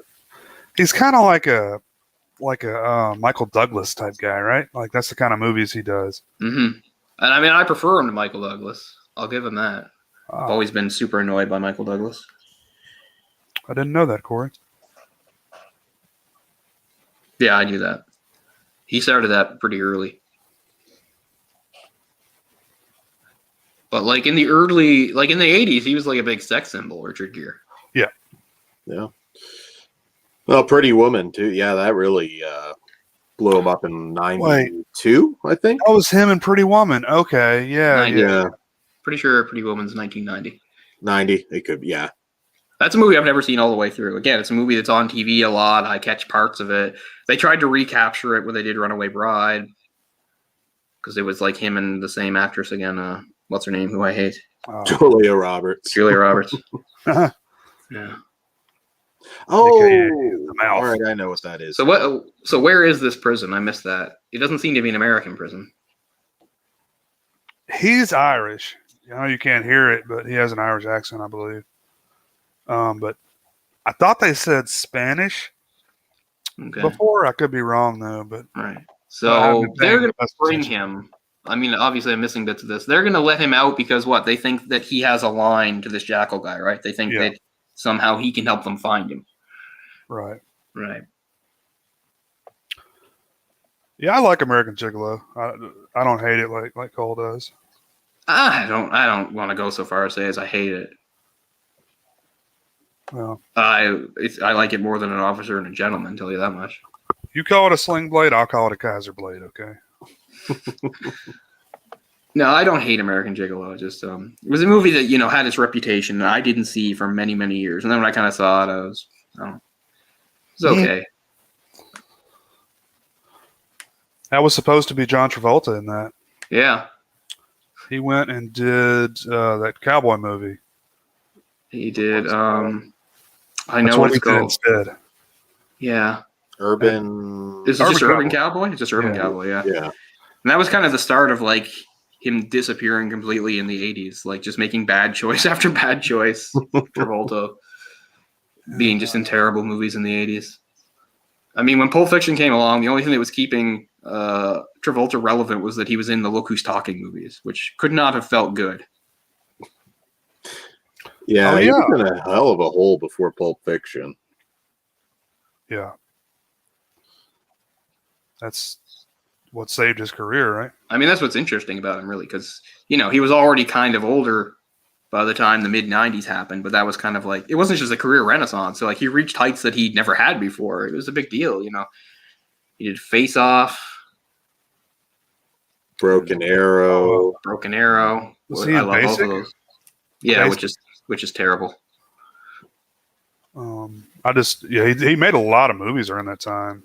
The General's Daughter. Oh, yeah. I mean, and he made a few really big, terrible flops, but they still did. I mean, the most famous is Lucky Numbers because he got paid like $25 million for that movie, and it was like one of the biggest flops ever. He did the abysmal movie Michael. Yeah, like the Angel one. Yeah. Oh, Phenomenon. Wasn't that another one? Phenomenon was another horrible misfire. That's 95. I saw all of these fucking movies. I saw all of them theater, too. man. I didn't see them in them theater. all of them. What was wrong with me? I watched everything, like every weekend, like Saturday and Sunday. I was in the movies. I mean, Watch there's nothing the wrong with garbage. that. I watch tons of garbage in theaters, just different ones. Well, just For me, because I've mentioned this before, like 98 might be my worst year ever at the theater. In 98, I saw The Avengers. I saw the Lost in Space movie. yeah, me too. I mean, these are just like two of the worst movies of the entire decade, and I saw those in theater. I don't know if I saw it in theater or if it had a theatrical release, but that's the year Steven Seagal's The Patriot came out, and that is, even by his standards, a woefully bad movie. Yeah, that was here we go, meant Jack for a Black. theatrical release, but that was the start. So here's Jack Black, guys. It's one of Jack Black's earlier roles. Here we go, our youthful Jack Black. Is he some sort of tech guy? Yeah. Yeah. He's like a gunsmith. Interesting. No, I didn't even know he was in this movie. No idea. I'm aware of some of his early roles, but I did not know this one. You're in for a treat coming up soon. He also did either this year or the year before a sci-fi Rutger Hauer movie called Crossworlds that he pops up in as well. Oh wow. Oh wow. Yeah. One of the worst movies I've ever seen was a sci-fi Rutger Hauer movie. I always forget what it's called. It's one about like weird, like some sort of like post-apocalyptic world with cyborgs. Omega Doom Omega Doom. Yeah. That is like top 10 of worst movies I've ever seen, probably. I was going to say you're not specific enough. Rutger Hauer did quite a few of those. What I remember about that movie is like they almost kind of just tried to shoot it like it was a Western because like everybody in it was like in like this bombed out sort of like town. Yeah. And it was all about like, it's so hard to remember now because I've repressed it, but it's all about there were different sort of like factions, right? They sort of oppose each other. And the whole point was like when they come together, you know, they're going to fight. It's going to be fireworks. And I just remember like half the movie was like shots of them standing in doorways, like looking at each other as they're like trying to build the tension. And it just goes on and on way too long without anything actually ever happening. And I can't believe I saw that movie. That's another movie I saw in Ryan's basement back in the 90s. Yeah, I was going to get to this thing. I was a huge X-Files fan. That's probably the first place I ever saw Jack Black. Nice. He was in the episode with Giovanni Ribisi. He could he had like lightning he could shoot out or something like that. Wow, we're really bringing up all the hits tonight. Like Giovanni Ribisi's right up there for actors I want to punch in the face. Riker did another bad one, but at least entertaining, called Redline.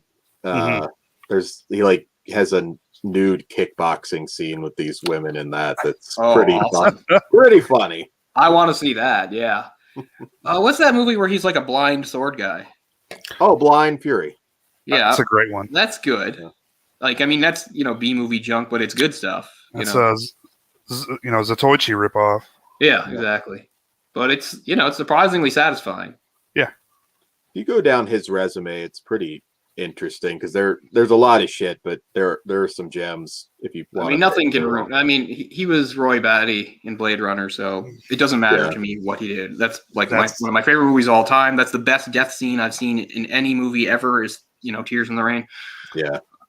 So it doesn't matter to me what he did afterwards because he was Roy Batty. That's all that matters to me. And of course, another great role is the guy in The Hitcher, which is one of my favorite movies. Love The Hitcher. So good. So. Flesh and Blood and Blood of Heroes was kind of like a rollerball knockoff, Mad Max knockoff that wasn't bad either. A lot of B movie stuff, but fun B movie stuff. Some of it. Personal favorite of mine, Split Second.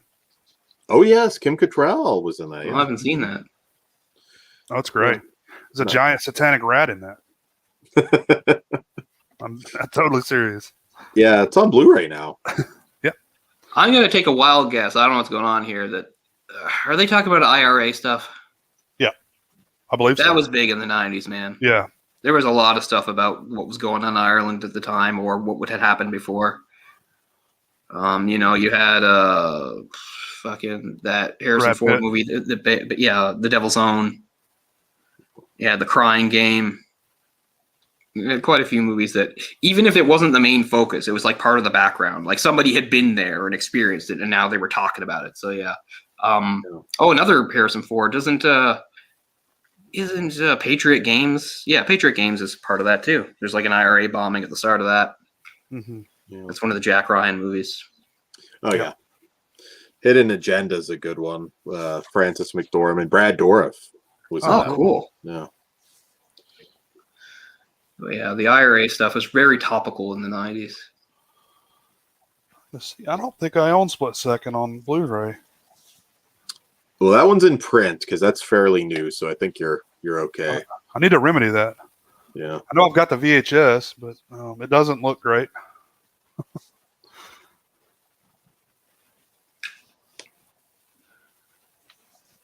Irish accent's not hard to do. You just have to sound like you're asking. You just have to sound like you're asking a question all the time. I can't believe that just fucking happened. That's from my favorite Irish movie. Now I can't think of what it's called. The Shoot 'em Up Guns movie. The Brothers. Oh, okay. Sean Patrick Flannery. Oh, Boondock Saints. Boondock Saints, yeah. So are Look at the Irish, top of the morning to you. were the men Laura. naked or the women naked in the kickboxing scene, Dan? Rutger Hauer was not naked. He was fighting naked female kickboxers who were naked for no real reason. They were just naked. Yeah. I'm out. If Rutger's not naked, I'm out. Yeah. I remember seeing clips of some like trashy 80s movie with like a woman fighting naked, like one of those like really. And what was interesting was like she was clearly, she'd had like implants, because the thing about implants versus real life is like for all her movement, they don't really move.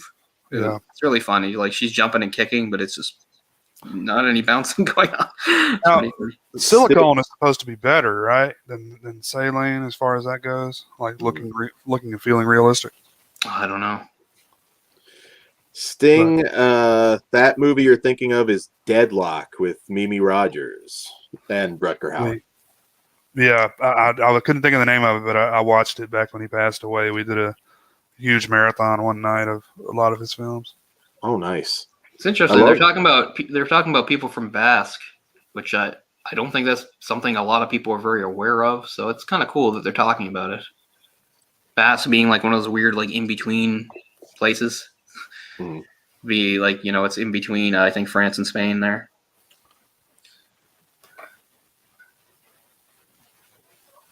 They're talking about blood vendettas. That's interesting. Basque terrorism. I guess that's a thing. I don't know. Check out, Jamie, if you haven't seen Eastern Promises, that's got a great fight scene in the locker room or shower. Or like sauna, or it's like a sauna place. Yeah. Like bathhouse, yeah. Which you've got Russian gangsters all fighting nude. with I'm sure a lot of people can appreciate a naked, what's his name? Viggo Mortensen. Viggo Mortensen. Yeah. I need to see that movie again. My only problem with that movie was like I was surprised how short it was. Like when it ended, I was really surprised. I was like, "That's the end." Like it felt like there was more to do, and it just kind of ended. He's apparently doing a sequel. Cool. I'm always been a fan of Viggo Mortensen. No, with Cronenberg. I don't know if Mortensen's going to be in it, but an Eastern Province sequel, but he's not in it. Okay, but I don't know that. I don't know that for sure. I'll take any new Cronenberg. Me too. Yeah. I could watch him hang drywall. Yeah, I mean that's part of his later period where it was different, more mainstream stuff, although still good. Yeah, he's in Star Trek randomly now. Yeah, I've heard that. Hilarious. The new Star Trek. Is it Picard? Is that the new one? Discovery. Oh, Discovery. Okay. Yeah. I haven't watched the past few Star Treks. Pretty a lot of people seem to really hate Discovery from what I hear, but Star Trek is not my element. I don't even know what's good. So some of the writing's pretty bad, I have to say, but hey, he's in it. It put a smile on my face. And Jamie, just so we cover your bases, Maximum Risk, Jean-Claude Van Damme. There's some beefcake in there too. Natasha Henstridge. And it's Russian gangsters. It's just a thing to fight Russian gangsters in these plays. I'm a big fan of Maximum Risk. That's a Ringo Lam movie. Yeah. I believe. Yeah, it is. Yeah. Natasha Henstridge in that brief period where people thought maybe she'd be an actress. It's like, oh no, she can't. But I mean, it's not a great movie or anything, but it's kind of like a forgotten one. Jean-Claude Van Damme one. Yeah, I've got it over there somewhere. Yeah, Always champion that movie. I like Ringo Lam a lot. yeah. It's We've got forgotten. Bruce with a ponytail and a goatee right now. Nice. Didn't Red Heat have a fight in the sauna as well? It's been so long since I've seen that, I can't even confirm if I've seen all of it or just parts of it. I thought one of those. Partially, at least.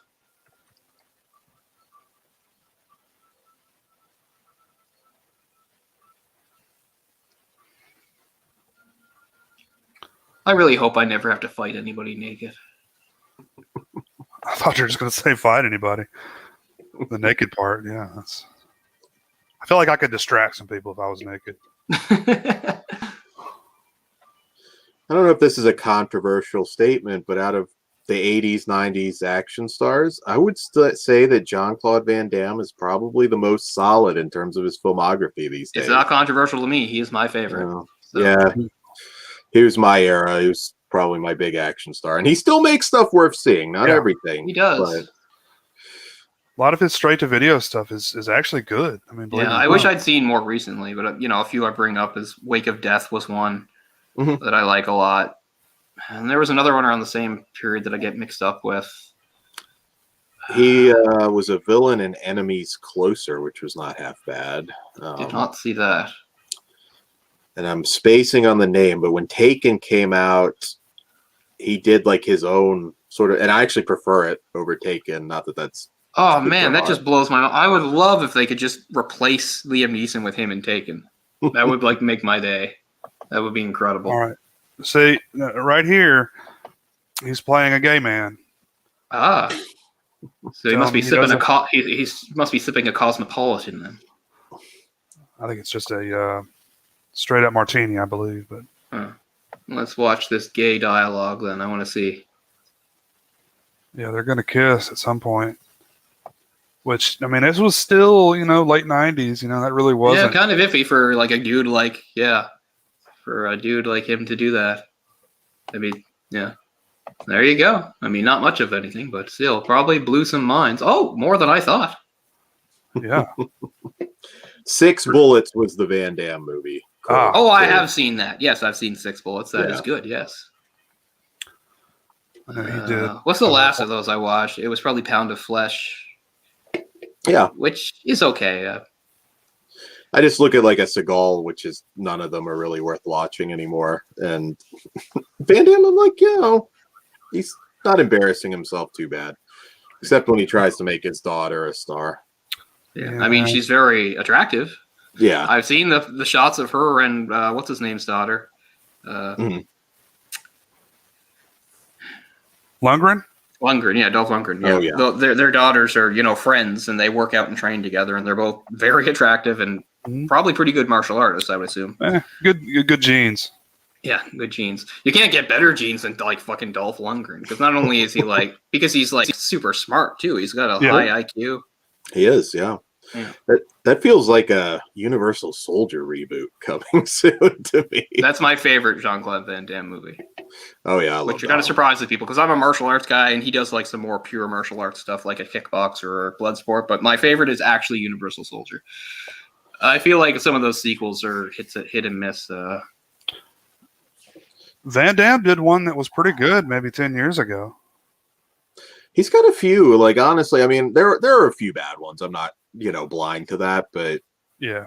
I actually like the made-for-TV ones they did without him. The Brothers in Arms and the other one, they weren't that bad, really. Yeah, Burt Reynolds was in one of those, yeah. Was he? Yeah, It's been so many years since I've seen them, I don't know. Yeah. I mean, the truly bad one was one of his last movies ever to come to the theater, which was the first, sequel, which was Universal Soldier... The Return, yeah. The Return. I saw that in theater, and even then I knew it was really bad. It was really bad. Bill Goldberg was in it, and I think even though he is a very good martial artist, and we talk about him a lot, what's his name was the bad guy? Michael Jai White. Oh, yeah. Who is a really, underrated martial arts guy who's done a lot of movies I like. Black Dynamite, and he's good comedic actor at times. The Undisputed movies are pretty good. Yeah. Spawn was probably his biggest That role. was his shot and it was a terrible movie. And it's like, no, you're not going to be a movie star guy. You're just going to be It's not his fault, man. That was just a crappy movie. I know. I saw that in theaters. I think I've told this story before. So I saw it in theaters it was actually a friend's birthday party. We started going to that movie. And I don't know how well you remember the opening of that movie, but the opening credits have like some crazy like new metal going on during it. And the volume was so loud that people actually had to get up and like go tell somebody. Like I thought my head was going to explode. It was so painful.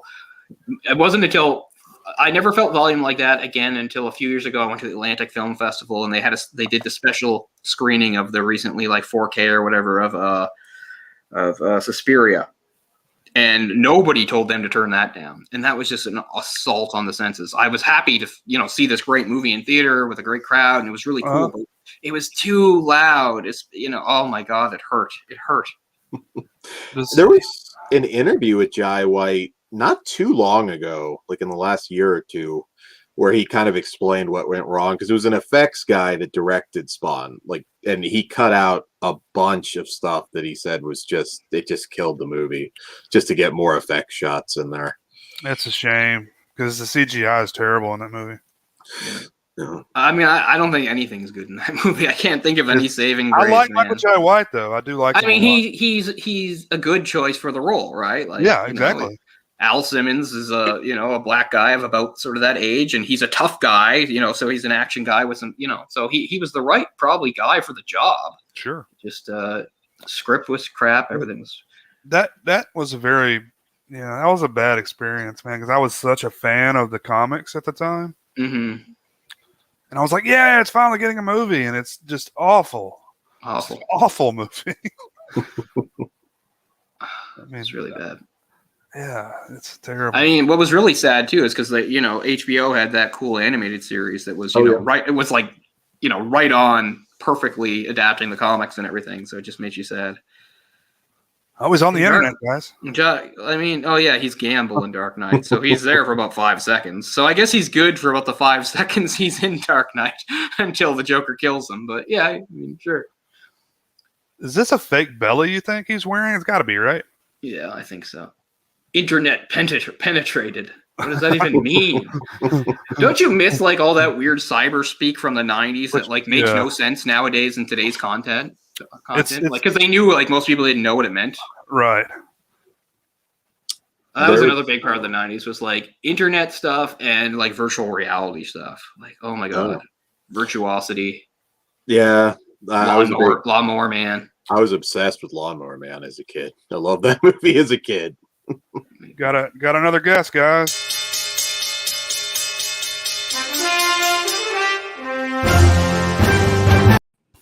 I just came in to say I'm taking my face off. I'm gonna rip it off. I'm gonna take a fucking knife and I'm gonna slit my fucking throat and shave off all of the skin on my fucking face.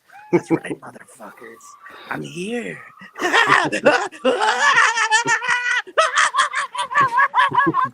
Oh, I get it.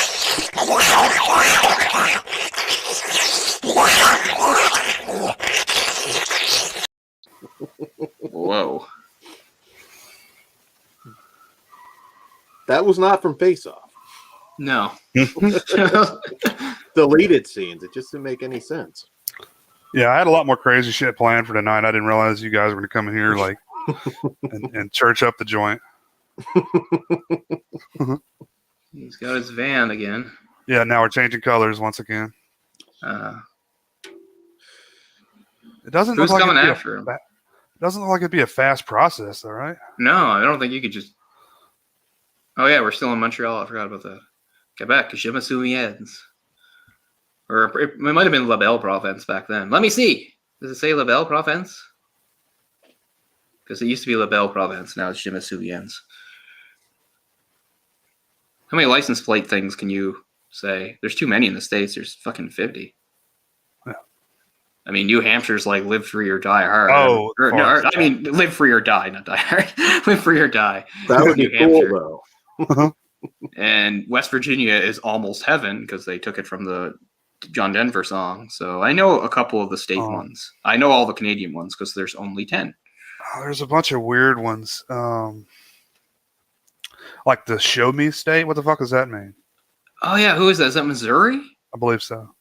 Like, I don't even know why I know that. That's one of those things, like, I have no idea how I know that. I just do. This ties into something we were talking about before we got the movie, though, is when I saw Smashing Pumpkins, when they first came, this was at the end of Somersault, been there all day. So this is hours and hours of standing in a huge crowd, tons of bands coming on. At the very end, it was, Somersault was Our Lady Peace's project, but since they got Smashing Pumpkins, they let them they were the headliners. They were the final thing. It's already well into the night. And finally, Smashing Pumpkins come out, except not Billy Corgan hasn't hit the stage yet because they're going to, play it up. They're going to play some music and then he's going to walk on. But anyway, Melissa Oftemir is the first one to say something. She steps up to the mic and goes, "Canada's Ocean Playground." And then they go, boom, and go into the set. And that is what is on our license plates in Nova Scotia, is Canada's Ocean Playground. So I've always remembered that moment. That was sort of her announcement that they were, and then then Billy came and they jumped into some song. I don't remember what their opening song was, which is weird. He sprayed some sort of like poisonous chemical on this handle of this van, and it's this guy's gonna die. Yeah. Oh, wow. But these guys aren't the government, so he's got like other guys after him too, because that was definitely not like the government. Those were like some thugs or something, I think.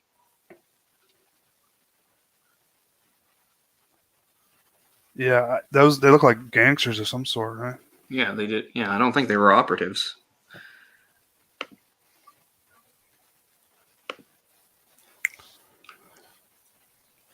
I think what was it? Last Man Standing, the gangster movie with Christopher Walken. He did. That's another one around this time that.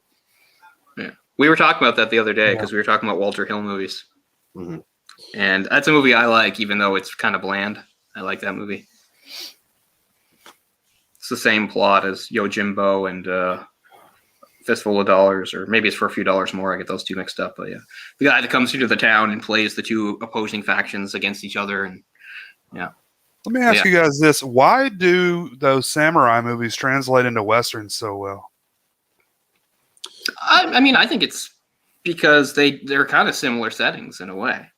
Mm-hmm. Because the samurai movies are usually set in sort of like the more remote parts of Japan. So you've got like vast stretches of wilderness, and then you have like a town every once in a while. So the idea is they're away from like the central government. So it's like a land of lawlessness. So if bandits show up and attack a town, there's not anybody to stop them.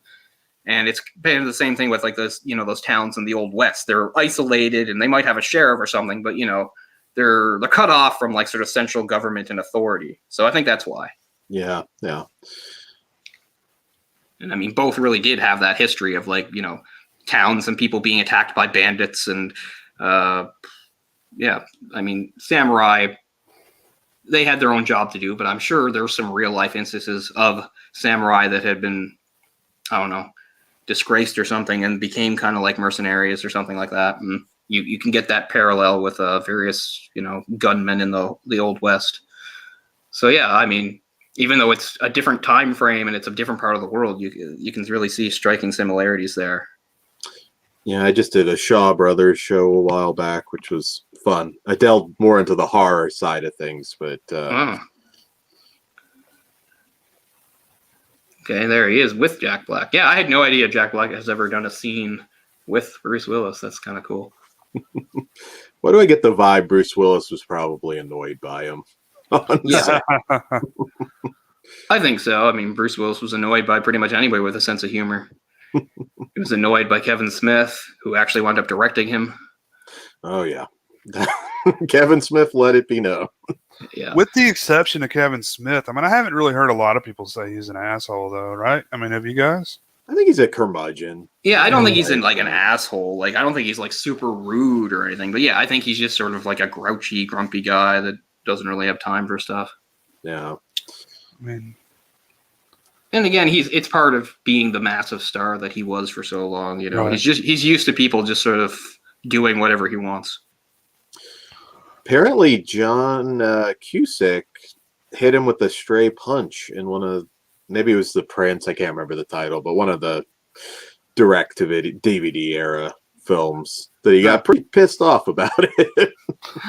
Here we go, Cole. This is the scene right here. He's gonna do some weapons demonstration. Yeah, you're gonna get to see the gun in action.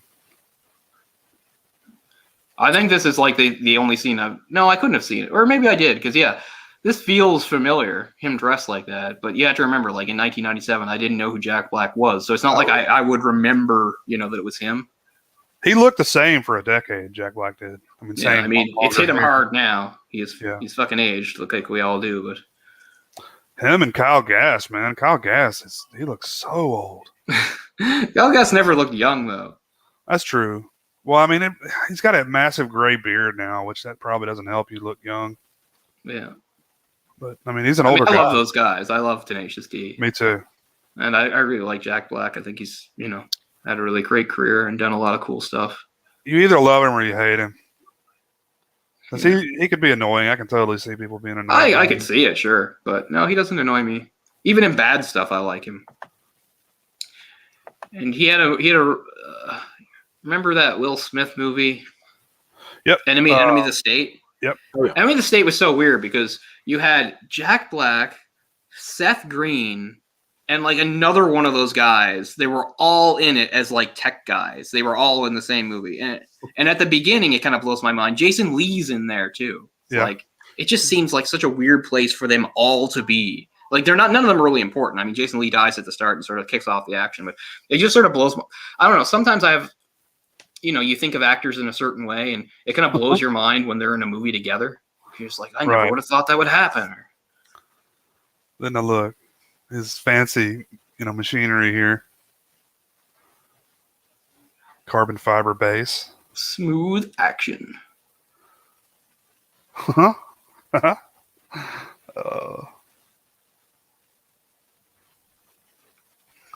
What's the one where like Dane Cook is in the stupid action movie? Is that the one with the cyber monks? Simon Says with Dennis Simon Rodman. Says, yeah. Oh right. God, Dennis Rodman, yeah, and it's basically, yeah, you've got Dane Cook sort of playing the role that Jack Black's playing here, except he's like 10,000 times more annoying. Yeah, it's weird. I remember that. I guess it's hard to forget a Dennis Rodman movie. It's hard to forget a movie with cyber monks. That's literally what they call themselves. Yeah, it's off by at least 3 millimeters. Lamont. Has there ever been a white guy named Lamont before? I just figured it was his last name. Maybe.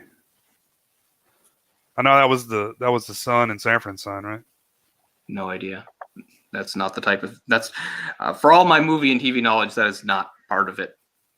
Pretty sure that was his name. I believe it. Oh shit. I know Sanford and Son's the one that goes where. Yeah. Where. That's what I know about Sanford and Son. Yeah. It's funny. Speaking of that, just the other day I was like looking up some of those themes, and I was watching the theme from Welcome Back, Kotter, which was where John Travolta started. Yeah. Which was around the same time as Sanford Son. Up your nose with a rubber hose. Devil's Reign as well. Ernest Borgnine. Oh yeah, watch this shit.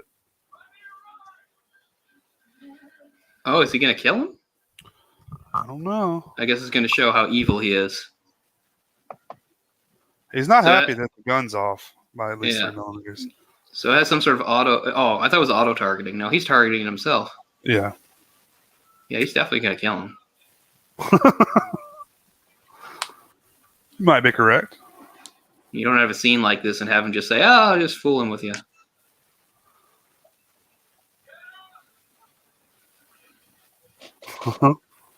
I mean, yeah, I'm sure Jack Black thought this was amazing. Like, I got a scene where like Bruce Willis makes me run and blasts me away. Oh yeah, it's got to be a bucket list thing, right, for an actor? Yeah. Okay. I always like thinking about what actors have killed what other actors. Now watch. He's going to shoot the pack of cigarettes. Oh, so if it is off, he'll blow your hand off. Ooh, the tension. I don't know what's going to happen. Uh-huh. Uh-huh.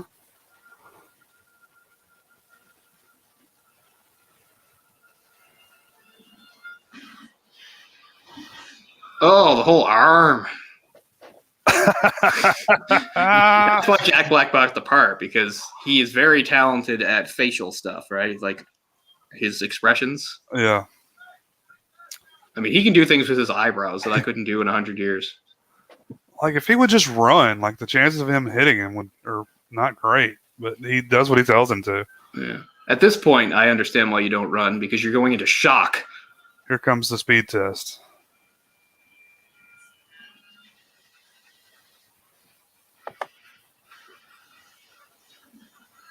Ooh. Look at the fucking holes that thing puts. Jesus Christ.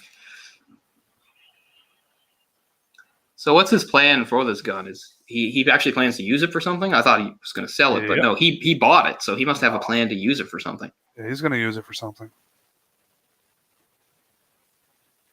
Yeah, I think that is Montreal. That looks like the St. Lawrence. You know, they set that movie Taking Lives in Montreal, but they kept showing shots of Quebec City, which I realize to most Americans doesn't make any difference, but it looks ridiculously strange. They're like, Montreal, and there's like the Chateau Frontenac. It's like, no. And the French they speak is like how they speak in France, not Montreal. But anyway, I like that movie, actually, Taking Lives. That's Ethan Hawke as a serial killer.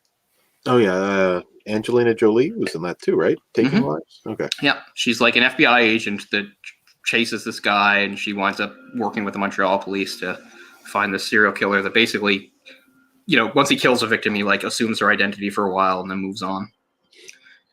It's not great, but it was pretty good. I saw it in theaters. I didn't hate it.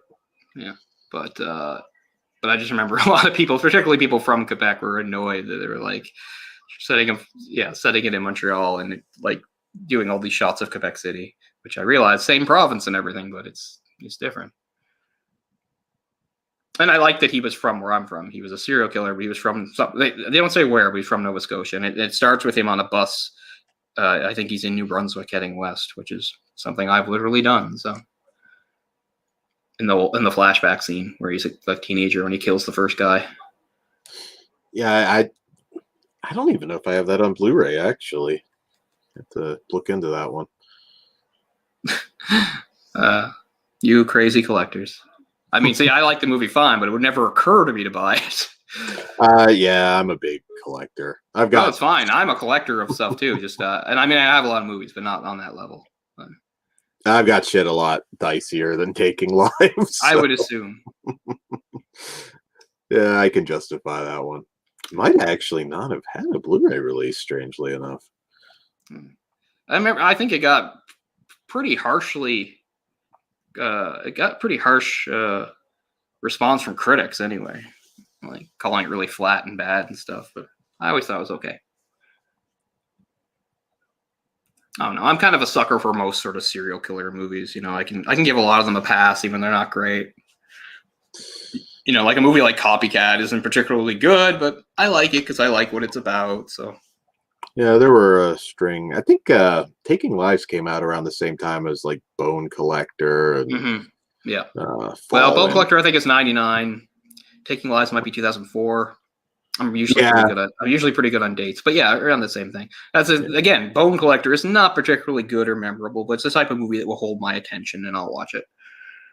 So always high expectations for a cast like that. So. Yeah. Really liked Kiss the Girls. Oh yeah. That's a good sort of serial killer movie. Yeah, Carrie Elways was the killer in that, if I'm not mistaken. Was it Carrie Elways? Was it? Yeah, I think it was. Yes, that's right. Yeah, they did have a lot of direct screen time. They did, yeah, because they did like some misdirection by having another guy first, but he was like the guy behind it all. Yeah. Yeah, it was interesting because he really wasn't in a lot of theatrical stuff for a while, and then he popped up in that one. He's all over the place, Carrie Elways. Jeez. Yeah. It's so crazy to me that he's in the first Saw. Yeah. Yeah, he had his Lego fight over that movie. Oh, he replaced our flag. So disrespectful. I don't actually know where he is though.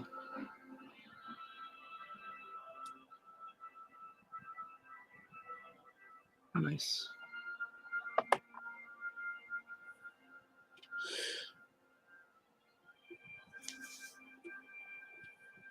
Yeah, I recommend Hidden Agenda if you haven't seen that one. I mean, Yeah, earlier, but that was like late 80s. But oh yeah, no, I haven't seen it. So, oh, this is where he finds out there's an Irishman. So he must have some sort of history. Declan Mulqueen. Man, that's a hell of a name, isn't it? Yeah. Declan must be really popular in Irish. Like, the only Irish person I follow on Twitter is named Declan. Have you read this, man? I've not read any of the graphic novels for it, but I'm looking forward to Lauren's interview for sure. A lot of info I want to know. Dude. Yeah. Cullen Bunn's a good writer. I have a lot of his stuff. I'm not familiar. Probably his most high-profile thing was he wrote X-Men Blue a couple years ago, but you know that's for Boom, which I think a lot of people can't even remember that Boom Comics is still around, but it is. Back in the day, Boom was mostly associated with like having the license for the Disney comics. Oh yeah, not a huge comic graphic novel guy, but I'm into some stuff. That's my collection. That's my specialty. That's what I've got the boxes and boxes of in my house. Is comics. Nice. Yeah. Boom put out the Hellraiser graphic novels, I believe, as well. Cool. I don't remember. You're probably right. I've got some Friday the 13th and Nightmare on Elm Street and just random, stuff that was adapted into films. Yeah, I don't have much of those horror stuff. I've got some of the Ash crossover stuff, some of the Evil Dead crossover comics somewhere. I'll tell you what's really good is Blood, the Last Vampire. Yeah. That's a really good one. I want to find that anime. I know. Kids. I love that anime. That was one of my favorites from back in the day. And it's probably on something like Crunchyroll, I guess. But I mean, how many things do you expect me to pay for? I don't know that it's on Crunchyroll, man. I've had Crunchyroll before, and I could never find it. Man, or at least it wasn't when I had it. It may be now. But yeah, I was a big fan of that. Apparently, there's a terrible live-action movie of that. There is. I've seen it. There you go. It's not good. Pretty much any like live action you can come up with of these animes are terrible. Like Dragon Ball Evolution or whatever. Oh fuck! I forgot that existed, man. Yeah. I've only seen parts of it. I wasn't stupid enough to watch it, but I just mean. Is it as like wild as the anime is? Not really. Yeah. It seems like it'd be hard to do as a live action. It just shouldn't be done at all. Yeah, because some things just don't translate, right? Right. Just looks ridiculous. Yeah, I think James Marsters from Buffy was in that or something. Really? A friend was watching it, and I caught bits and pieces. It looked atrocious, but I'm not a Dragon Ball guy, so I can't really judge it. I mean, yeah. I mean, an anime like that is just, it's just not meant for live action because it's just so intense and crazy, the stuff going on. And I know you can do that more nowadays with what you see in the big superhero movies and stuff. I don't know. It's a certain stuff I don't think. Like I've always been like ever since like more than 10 years ago, they were talking about at one point Leonardo DiCaprio was the driving force behind a live adaptation of Akira. And that sort of went nowhere. And I'm kind of glad. Like, I don't want to see that, I just don't. No way that would be good. No. But, stuff like, Blade Runner 2048, like, I said, no way that's going to be good. And it was my favorite film of that year. Yeah. Yeah. I mean, Blade Runner is one of my favorite movies of all time. I've never been more nervous about a sequel because the idea was, even if it's good, that's not good enough for me because I think Blade Runner is fucking perfect. So that just shocked me how good it was. Like, I don't think it could have been any better than it was. I really like it. Really like it. I mean, just the chances of that being good was so off. Like, whenever there's anything like that, I'm like, nope, it's gonna suck. Like, like, oh, they're making a new Bill and Ted movie. Okay, that's gonna fucking suck. I can tell you that already. That's why like Villeneuve can do no wrong for me. That's why I'm actually excited about Dune, and I'm not a Dune fan. I never got through the first novel. I found it really dry, and Ryan's a big fan of Dune. He's read, I think, all the books, and it's not my thing. And the '84 movie is a bizarre mess that's kind of interesting to watch, but it's not good.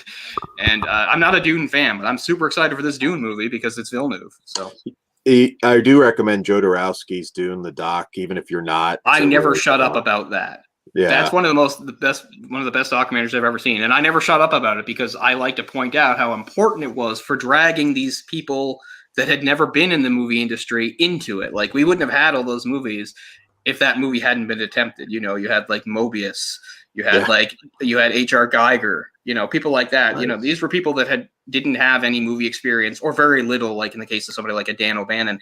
And, so I never shut up about that. I say, like, this is the glue. This is like the landscape, the sci-fi fantasy landscape for like the next 30 years all came from this movie that never happened. So yeah.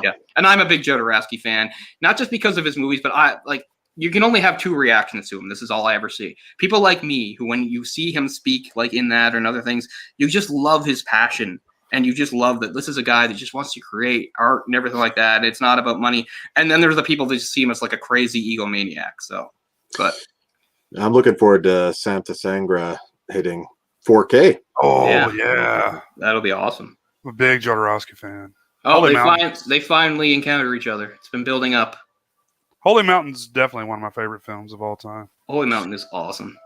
That's one I love to show people. Mm-hmm. For the first time, like, hey, I'm one of those people that like, I like El Topo, but I kind of don't like it the way other people do. But Holy Mountain makes up for it for me. Oh, they're not. Oh, there we go. Anyway, here's my old beat up copy. I probably read this thing 5 times. Nice. Yeah. No, I could never get into Dune. And yeah, back when we were teenagers, Dune was one Ryan really liked, and he loaned it to me. That's happened twice with me and Ryan. Because he's a big fan of the fantasy series. I'm sure you've heard of Wheel of Time. Mm-hmm. And I read the first one of those and don't like that either. But, and I love those sorts of things. Like, I read all sorts of fantasy and stuff like that, but that's one that never worked for me either. Wheel of Time. Sci-Fi Channel did 2 miniseries for Dune. Yeah. I never saw them. People said they were probably better than the movie. I don't know. I never watched them either. The Children of Dune, I think maybe have been Children of Dune was the second one, and then just Frank Herbert's Dune. Alec Newman. Few notable. Susan Sarandon was in the second one. Oh, wow. Well. Yeah, obviously he got away. They're in Chicago? So he sailed from... I need to look at a fucking map. Montreal. Did he sail from Montreal to fucking Chicago? How does that work? You can't sail to Chicago. Hold on. But they were just at the the boat area, whatever you call that. Marina?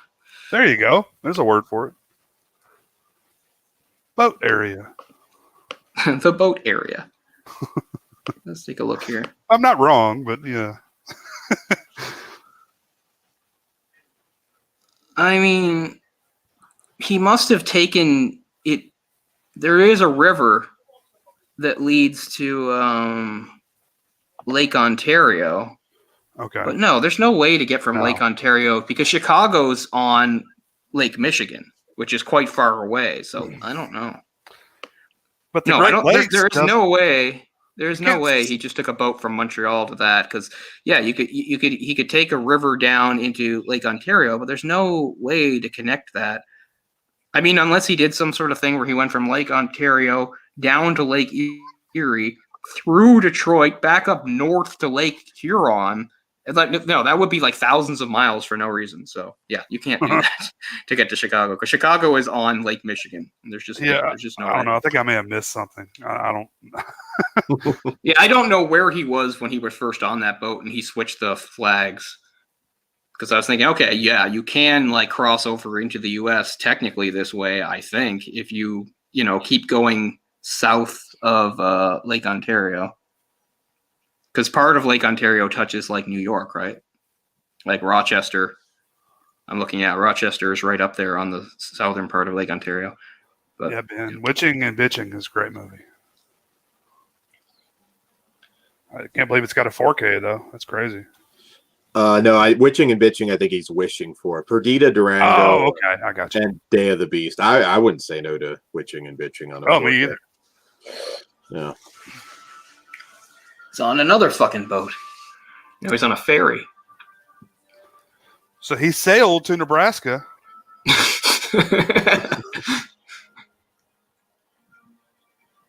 He's on a ferry, so it can't be that long. Ooh, another command center scene.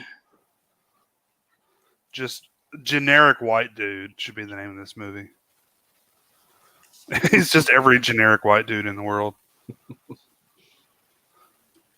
Oh, they got something.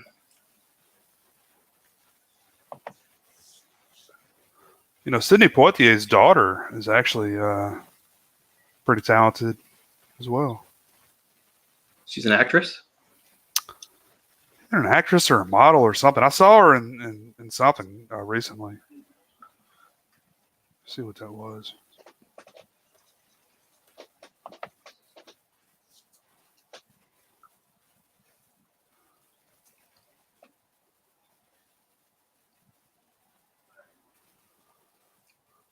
Wait a second, what does this mean?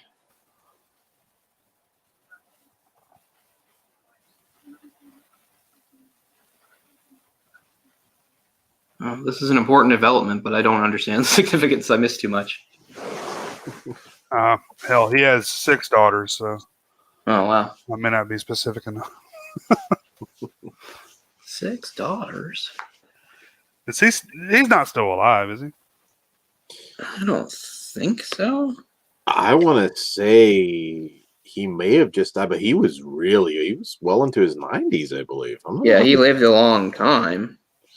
Wow. Let's see. I mean, really- He's still alive. Okay. Broke a lot of ground for African Americans. Yeah, I mean, he's like the Yeah. African American actor, really. But he's alive. He's 94. That's awesome. So, yeah, good for him. It's one of those actors I'd be very. I mean, he seems like a nice guy, but I'd be very intimidating sharing the screen with. Oh, Sidney. yeah. He's Absolutely. he's kind of a legend, really. She was Jungle Julia in Death Proof. I don't remember any of the characters in Death Proof. Well, the main girl in Death Yeah, Proof. she was the one that had like the DJ Right. gig. Yeah. Yeah. So I kind of remember that. Yeah. Sidney Poitier. Yeah. That's what I'm thinking of. I've seen pretty much all of his like early movies. You know, the ones that really got. I mean, he went on forever, but you know, the ones that really put him on the map and kind of finally got leading roles to Yeah. African American actors.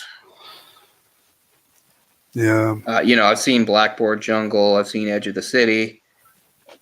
I've seen the Defiant Ones. I've seen That's a great Raisin in the. film. I've seen Defiant. A Raisin in the Sun. Yeah, it is.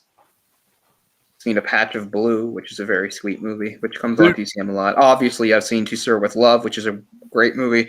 In the Heat of the Night. Yeah, Oh, so I've seen all those. We should cover the Defiant one sometime. Yeah, that would be cool. Be a good one-off. It was one of his last roles. The FBI deputy director here. In fact, it is kind of his last role, because a movie he did after this, he was a narrator in a documentary, and then the other 2 movies, it's just him as himself appearing in documentaries. So this is technically his like last acting role.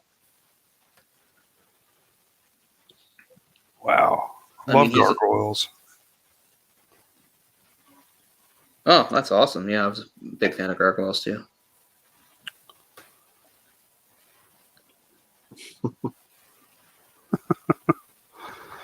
Sting's paying more attention than we are to this movie, I think. Yeah, I've definitely missed some key things.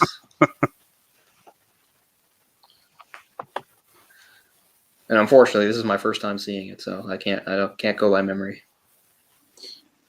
Any reason you missed this one? Just random movie you never got to, or Yeah, I guess it just just never got around to it. Like I said, I remember in the late 90s, you know, it would come on TV sometimes. So, and I thought at least a scene or two here, but I don't know. Bruce Willis was so prolific; he was in so much stuff. Yeah, there's quite a bit Yeah. of I'd missed, I guess. I always heard this was okay. Yeah. Pretty popular film, I think, from what I remember at least. Yeah. I mean, there's just so many of these like action thrillers in the 90s, and I did see a great deal of them, but you can still, you know, name a bunch that I just for whatever reason did not see, and I guess this is one of them. It's not like I ever avoided this movie. And I was always interested in, you know, the original Day of the Jackal and its association with that. I didn't know for years that it was a remake. I probably didn't either. I don't remember now. That's the advent of the internet, you know. Mm-hmm. You know, I know it seems stupid to say now, but you know, I had no idea. I can remember seeing it in the theater with my dad. This was, I mean, that was still an era of movie stars where, well, Bruce Willis has a new movie out. You're going to go. Exactly. Exactly. Yeah. What did you guys think when you first saw it? I remember enjoying it. It wasn't like my favorite Bruce Willis movie by any means, but I remember enjoying it. I'm sad to say I think the first Bruce Willis movie I saw in theaters was like Armageddon. Okay. Wow. Which, you know, I talked about 98 being a terrible year for me, but like at the time I was like, I did not dislike it when I saw it. You know, I was like 15 or whatever. It was good enough at the time. Yeah, the animal crackers didn't scare you off Bruce Willis. I was a big Bruce Willis fan, just in general. I watched pretty much everything he did. Yeah. I mean, by then, you know, I'd seen movies he was in, you know, I'd rented or whatever, seen Die Hards and stuff like that. Just like, but I just don't think I'd actually been to the theater to any of his movies until Armageddon, which I realize is more of an ensemble movie than a Bruce Willis movie, but still, he gets to be sort of the main hero in that, sacrificing himself. Spoilers, people. Bruce Willis dies. And he sees dead people as well. Yeah. Or wait, no, he doesn't see them, but he is one. Well, I assume the dead people can see each other, right? It's never really clarified. I figure if you are one of them, you can see the others. Otherwise, what the hell's the point? Man, this guy's getting blown the fuck away from up under the stairs. Yeah, I was going to say, the shots were coming from underneath, were they? The calls were coming from inside the house. Ah. Well, oh, yeah, some stairways have that. That's where Harry Potter used to live. Until the first movie. Or first book, whatever. And he's so brutal. Yeah. Just so many 90s movies had this. Yeah. Like the attack on the house and stuff. Yeah. Like Eraser. Oh, yeah.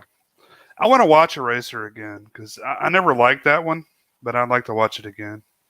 Yeah, I feel like it has a great starting and it just doesn't kind of live up to that. Like the whole opening, like where like the first time he saves the guy, it's like, you've just been erased. Like it's like, oh yeah, we're gonna get going here. And I feel like the rest of the movie kind of is a letdown after that. Yeah. Like I just don't think it's quite as good.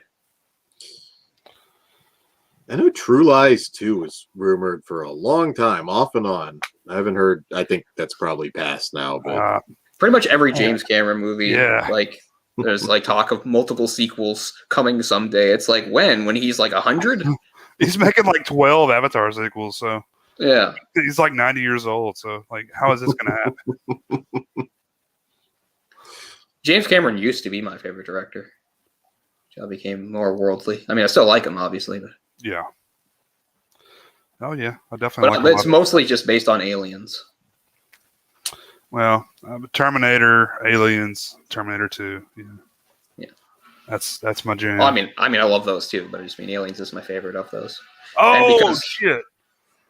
Yeah. But I mean, there's a scene like this in the aforementioned. Like I said, I think this is like how it ends in Patriot Games. It's like again like an attack on like a house. So what's the worst Bruce Willis movie? Sorry, I'm watching this action scene. It would have to be a recent direct. Actually, well, let's go with that had a theatrical release then. Yeah. It's probably more fair because he's only in them like 10 minutes now.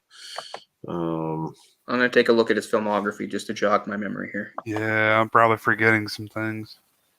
I mean, I think Look Who's Talking is pretty bad, and it's, he's a major part of those movies.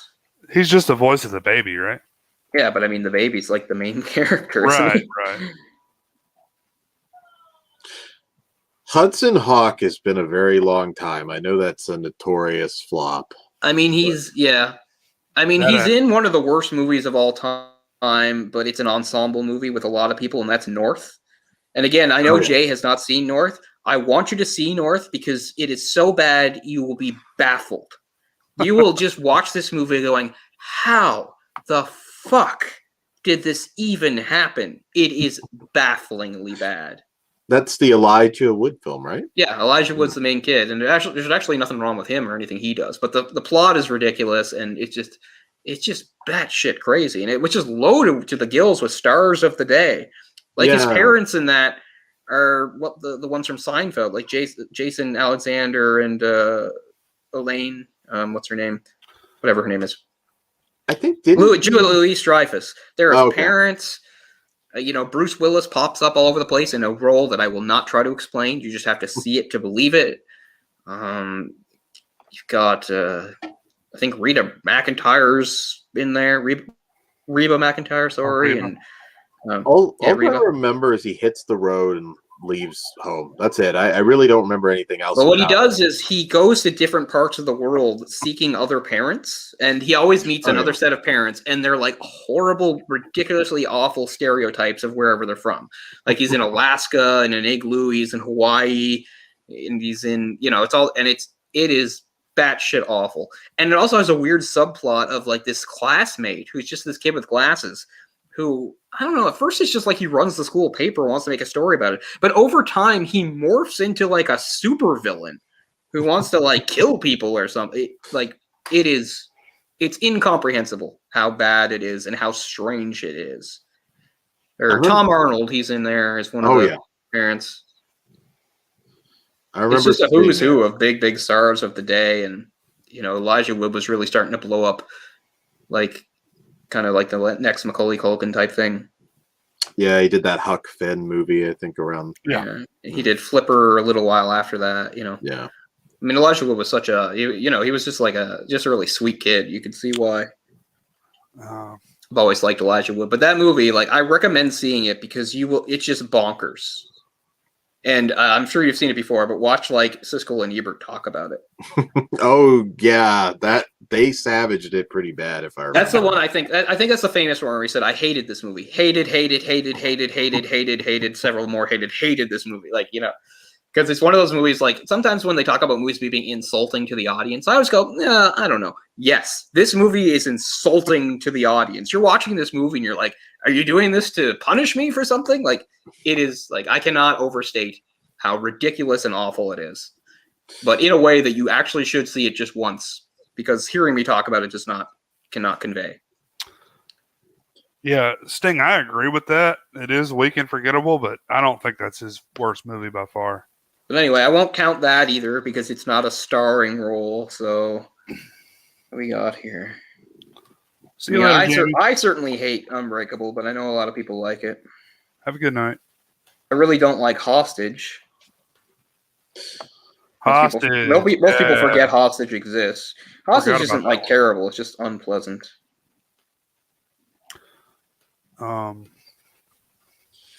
He definitely had periods where, even that North period, that's when he did Color of Night, and he was trying to do different stuff. Yeah. I don't, Mercury Rising, I don't remember hating that, but I don't think it's a good movie. That's another one of the ones that I just never got around to back in the day. I agree with that, Dan. Yeah, he's protecting an autistic kid from Alec Baldwin. I don't remember everything about it, but I don't know. I guess I'll go with the Look Who's Talking movies for me. And I know that's kind of weird because he doesn't physically appear in them. But I guess if I go physically appearing in it, I don't know, maybe The Siege. I really didn't like it. But then again, as I said, I forget The Siege so much that might be unfair. Like, it's probably not that bad. I really don't like Bandits. I really don't like, those. We talked about this before, like the Bandits and the whole 9 yards. I really don't like those movies. So I can't really pick out an absolute worst, but he's definitely done a handful of movies that I really don't like. But I just mean that's what happens when you're as prolific as he is. Yeah. I never saw the whole 10 yards. See, I saw the whole 9 yards, hated it to death. So when the whole 10 yards came out, I just completely avoided it. I wouldn't even say I hated it. Those movies, people were obsessed around that time. That was a big movie. Yeah, and people really liked it. People really liked those like sort of action comedies around that time. You know, I mean, there's definitely some I like, but those, I don't know. I just like, this is not the best movie ever made, and there were so many people raving about. People really like those movies that had like that kind of weird comedic tone, even though there was like action going on, like something like Analyze This. It's like, oh, he's a gangster, but we're making jokes. I don't know. That's just never been my thing. A lot of the jokes too. I just remember I'm like, oh, okay, I could have predicted that would be coming. Now, this is hardly a Bruce Willis movie, but one of the worst things he ever did was where he appears as himself in Ocean's 12. Like, I hope you're on board. I was one of those people that liked Ocean's 11 a lot, was right there in the theater for Ocean's 12, and like felt like I was dying while I was watching it. And when we got to the point where it was like he was playing himself and Julia Roberts, who is a character in the movie, was imitating the real life Julia Roberts, who was another character in the movie. Like, I couldn't believe it, man. You see his van there, Cole? With yes. The gun? And he's about to bang this guy, by the way. Yeah. See, this is what I'll remember from the movie. That is scenes where he had like the tight black t-shirt and like the bleached hair like this. Having some Chinese takeout. Oh, no, so Korean, as he says. It's Korean takeout. He's not going to bang the guy. He's not that committed to the role, is he? Let's see. I remember the roast of Bruce Willis, which was interesting. It'd have to be for somebody who had a career like him. Ashton Kutcher as his son jokes, and yeah, right. They went pretty hard on it. That's right. So he was married to Demi Moore for a few years. Yeah, had some kids. Had some kids with her. Yeah. Is one of their kids named Scout? I believe so. I think maybe a couple now are working. Could be wrong. I believe they have a kid in the business. Okay, so he killed that guy. And that was a guy that thought they were going to do it. That was part of his...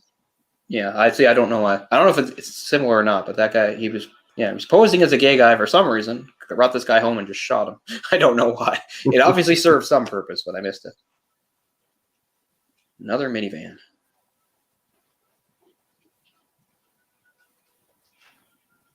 This focus has been on him for a long time. We haven't actually seen Richard Gere's character in a while.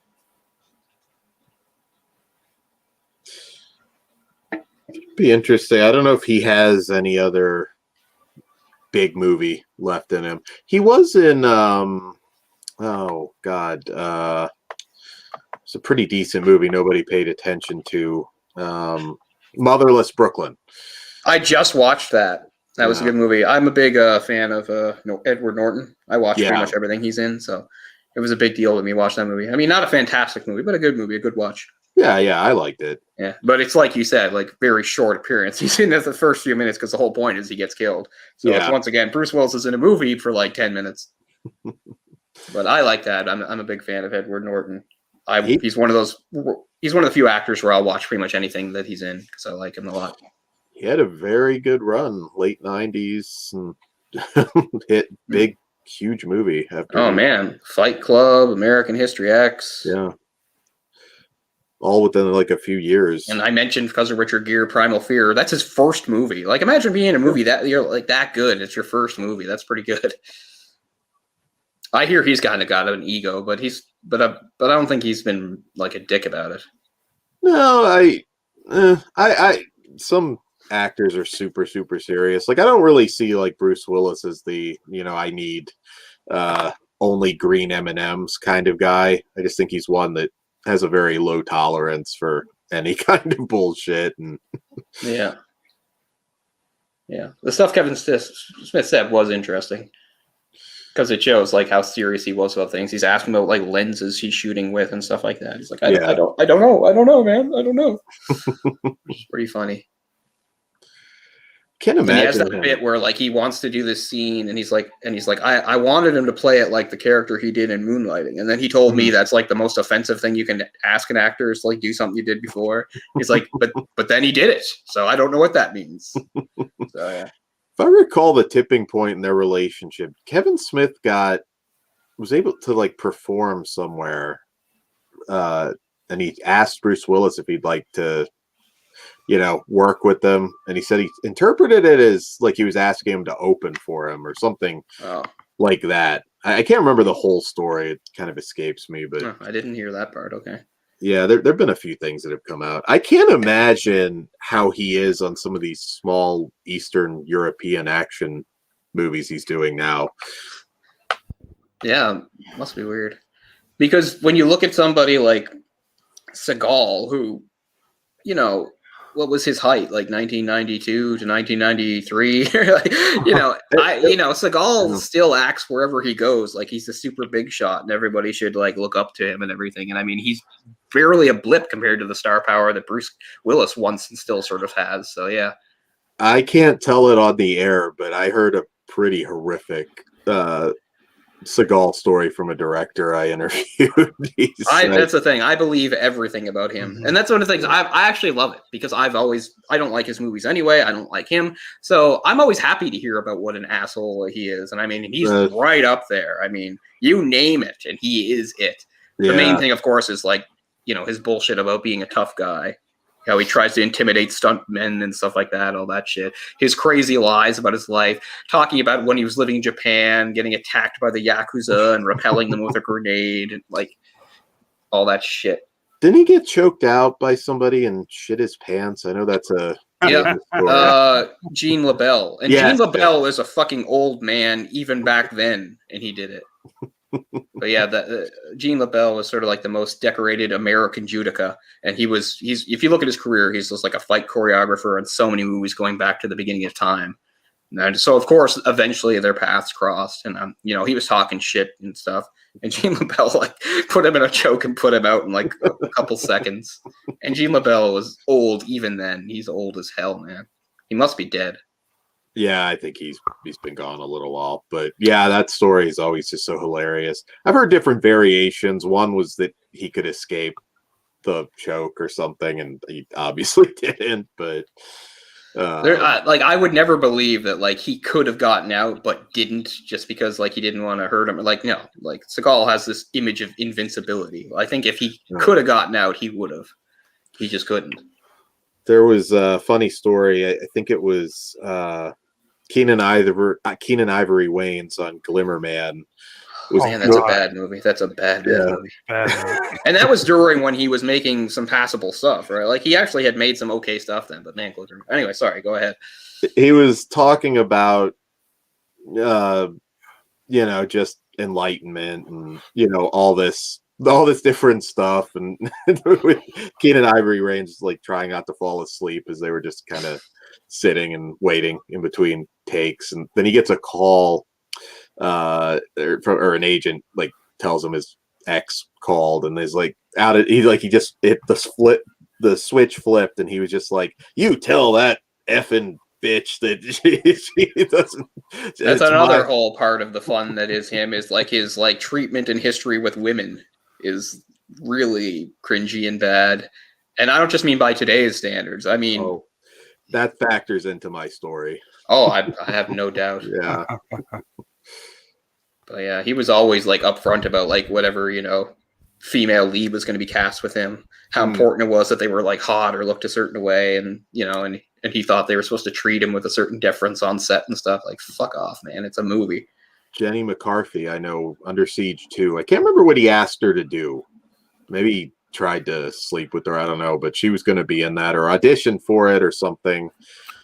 There's a lot of stories out there. You can't really cancel somebody at that stage in their career, though. I mean, he's just making shitty movies, and overseas. So, I mean, he can't really- canceled himself. Like, nobody needs to do it. He canceled himself, man. He sucks.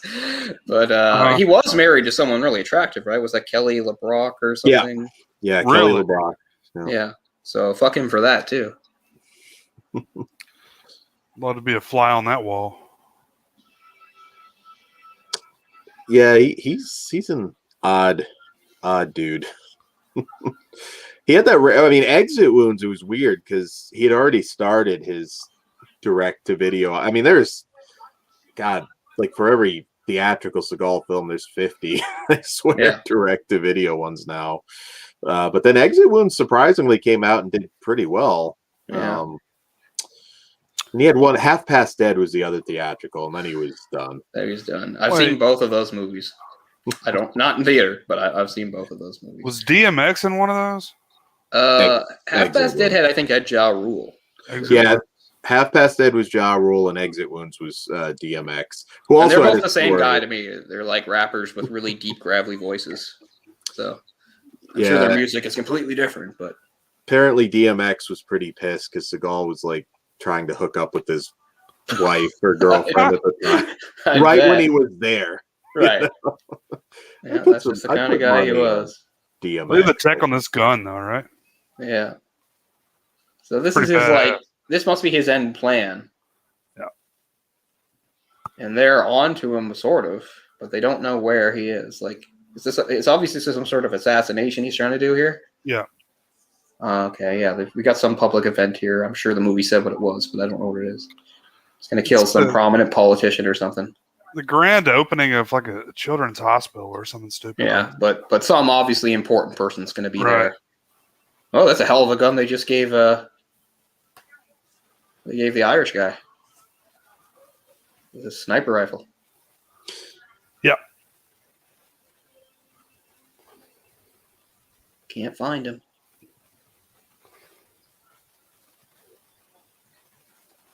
Oh, yeah. But I was thinking of some of these late 90s thrillers. I know another one was the George Clooney one. Peacemaker. Peacemaker. Yeah. Oh, yeah. Yep. Yeah, Peacemaker. These all sort of fit into the same thing. It was like The Saint, Peacemaker, this movie. A lot of like international terrorism type things. World politics stuff. I know Peacemaker had like, some of the nuclear weapons angle going on. Yeah, they did those for a while. Yeah, there's a lot of that in the 90s. I think that was like his post-Batman redemption film. Or hoped it would be. The Saint? No, Peacemaker for George Clooney. Oh, Clooney. Okay. Yeah. You're right. They were both Batman. Was it? Yeah, I was going to say, was it Val Kilmer Batman? Val Kilmer is Batman, but most people like Batman Forever. I mean, I think for what it is, I like it. It's ridiculous, and it's in some ways, like, it's an insult to those characters, but I mean, what are you going to do? It's just ridiculous, so I can still get something out of it. But I mean, I know that sounds weird because I'm the comic book purist and I get mad. So like, what am I supposed to think about like Jim Carrey and Tommy Lee Jones like giggling like schoolgirls? Like it's so like playing these what I would think of as serious villains. I didn't mind Val Kilmer in that role. Talk about an asshole. Oh, I thought Val Kilmer was a good Bruce Wayne. Like I think all his Bruce Wayne scenes are actually pretty good because it's at the time, the Michael Keaton Batmans, they never really made a point of like talking really much about like his own trauma or anything like that. They were just sort of like, well, he's dark and weird is kind of what they got across in the Burton ones. But in this, they did have scenes where he like talks about, the pain he carries and the trauma. I did like that. Look, Cole, watch this. Okay, so he's in a red van. Or no. See, they were onto him. Yeah. Okay, who's gonna kill that woman? And look at the fucking holes this thing puts in the sides of the side of this building. Yeah, it's more than holes. He's dressed like a cop. He's remote controlling it. Mm-hmm. I don't remember what the red van thing. Why are people shooting the red van? Do they think he's in the van? That's where the gun is. Oh, okay. Well, then they just took that out. Yeah. Yeah, that soldier just wasted it. But yeah, the gun like destroyed the whole first floor of that building. Yeah, so they saved her or blew up the gun, but he's getting away. I assume this is the point where, he's finally going to catch him. Because, I mean, they're building up their confrontation for the whole movie. I mean, they did briefly see each other, but the Jackal or whatever jumped in the water and got away. Yeah, they still don't have eyes on him. They don't know where he is. Let's see if Richard Gere can locate him in the crowd. Damn, I didn't know Wingard did Godzilla versus Kong. Wow, interesting. Is that movie out now? The 30th soon. Oh, okay. Yeah, Yeah, March okay. I 30th. keep seeing commercials for it. I was Yeah. not really a fan of any of those movies. It's not my thing. I like Skull Island a lot. I saw parts of it. It seemed okay. I really, really hated the 2014 Godzilla. I was really pissed off. I saw that in theaters, and I really did not like it at all. I'm I know mixed. they made a sequel to that was supposedly was a bit better, but I didn't see it. I mean, yeah, it had Mothra, it had Ghidorah. You know, it had some of the big, the enemies in there. But I don't even know if those movies really work nowadays. I don't know. They don't work for me. I like the old ones because within the context of what they are, they're kind of fun. I don't know how well you can do them now, like, really seriously with a bunch of effects and a budget. I don't really know if that works, but I don't know. Some people probably like it, so whatever. He's looking for him, but he still hasn't found him. I mean, geez, I couldn't find anybody in a crowd. Right. There he is. I see his hair. You just start shooting. There he is. No, that's him over there. That's him with the baby stroller. With the hat on. They're showing that he's sweating a bit. He is nervous. Oh, they've locked eyes. Okay. Uh-oh. Here we go. That was a mistake, Mr. Jackal.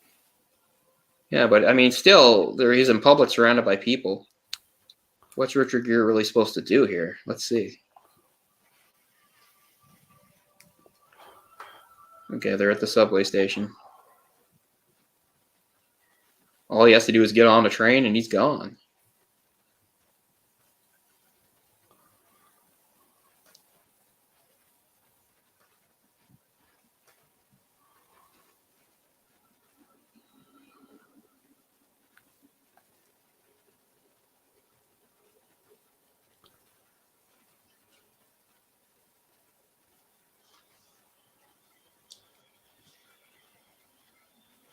Yeah, I've never been able to clearly hear Richard Gere, so I don't know how good or bad his Irish accent is. Oh, that was quite the gamble. Broke my hip, but I'm good to go.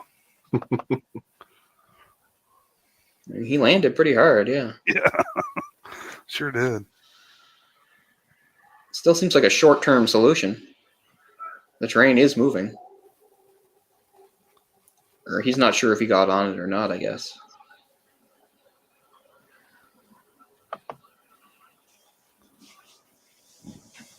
Now you have to go live with the mole people. Oh, he sees him.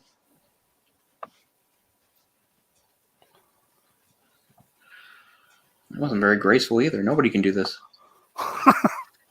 Looked like he was going to fall on his face. Realistic, I guess. I guess. Now, are these the train cars that, like, if you touch the tracks, they'll electrocute you? Yeah, I never knew that either, because sometimes it is. I've seen that done in movies. Yeah. That's the extent of my knowledge as well. Why is that? Like, they always carry a charge for some reason? I don't know. This was actually pretty stupid. He should have stayed in a crowded area. Now Richard Gere could just shoot him in the back, couldn't he? Yeah. I mean, I have to believe after what he did, no cops or federal, nobody's going to say, oh, you shot him. Like, you should have arrested him. Like, I mean, at this point, I'm sure they would have been fine with shooting him on sight. Right. Proving himself to be a very dangerous individual. Yeah, I think it would have been smarter to stay with the crowd, but anyway, that's not the script, so.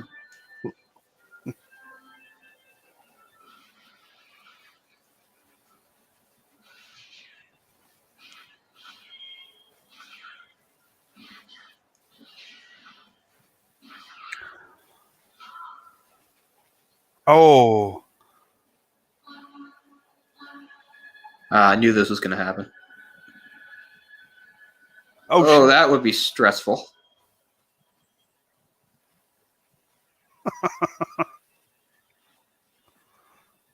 Probably go deaf doing that. Man.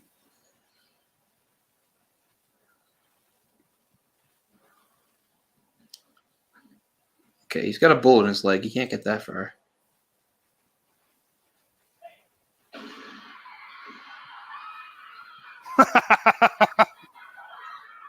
Yeah, I've never seen Bruce Willis be bad like this.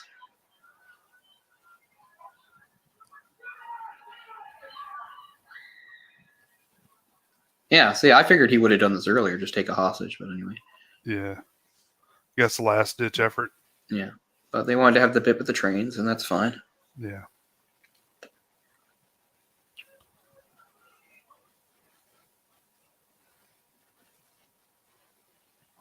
Just kick him. All right, Some he's good, dead. good compassion there. Are you dead? Okay, you're dead.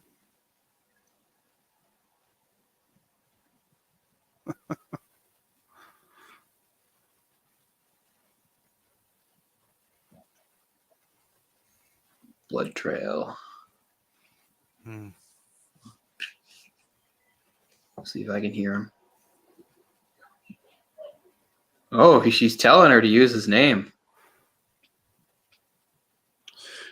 Gentlemen, I'm going to have to bow out. I've got something I Oh. got to do, but it's been a Okay, dude. pleasure. Nice being on the show with you, Cole. I think I was on one briefly, but oh, Yeah, briefly.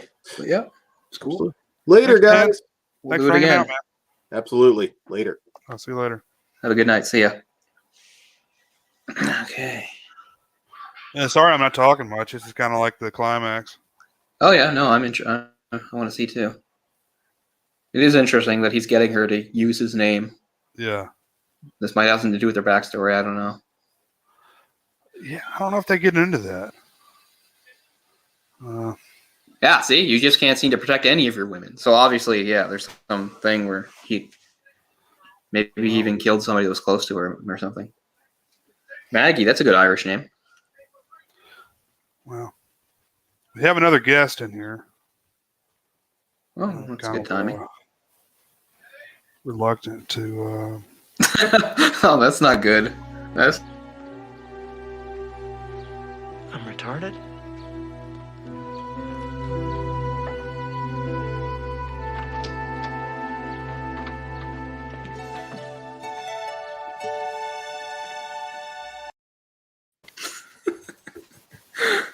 the Bullwinkle shirt. It just sells it so well. The face is off. Oh my God. The face is off. Attention, the face is off. Oh my God. Oh, it's Nick. Oh, it's Nick Cage, Castor Troy. This was his first time watching Face Off tonight. Well, I guess that's Why he's. what a life he's led. That this is his first time watching it, but I mean, I'm happy for him. I thought he was doing Joker at first. I didn't realize he was. Well, it was weird because he was doing Joker, but he was using Uh-huh. Face Off like lines because the whole. Okay. Yeah, he was doing a little of a. He was sort of doing a combination there. Because yeah, it was like the tape on Dark Knight, but with yeah. Why did he let her go? Great. He made me miss why he would let her go. Oh. I guess because he complied. He threw the gun away, so he let her go. You know, most of these unimaginative movies, the guy just has another gun or something. So let's see what they do here. He has a gun duct taped to his back. It's like, you stole my move. That's my intellectual property.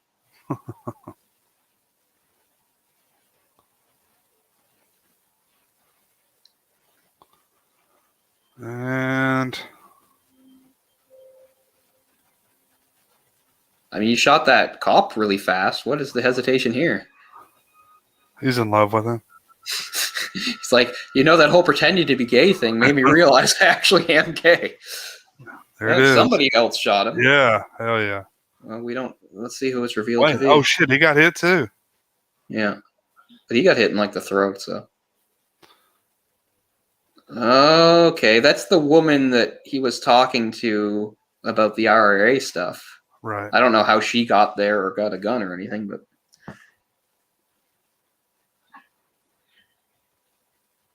She was showing a phone or something. I guess that's how she knew where he was. I don't know. Yeah. Cold. It's a big deal for her to kill him, I guess. Must be some personal stuff there. She has large ears. You don't usually see women with ears that large. Those are big ears. I mean, I guess it's because usually women have haircuts that cover their ears, so even if they have big ears, you don't notice. Yeah. If they have big ears, their hair covers them. Yeah, but this kind of accentuates it. Yeah. I mean, they're not huge, you know. Yeah. I think Face Off is one of my new favorite movies. Face Off is fucking incredible. Awesome, man. Yeah, it's a great one, dude. I'm still not all the way through. I feel like it's taken me like 5 hours to finish this movie. Have you seen any other John Woo movies?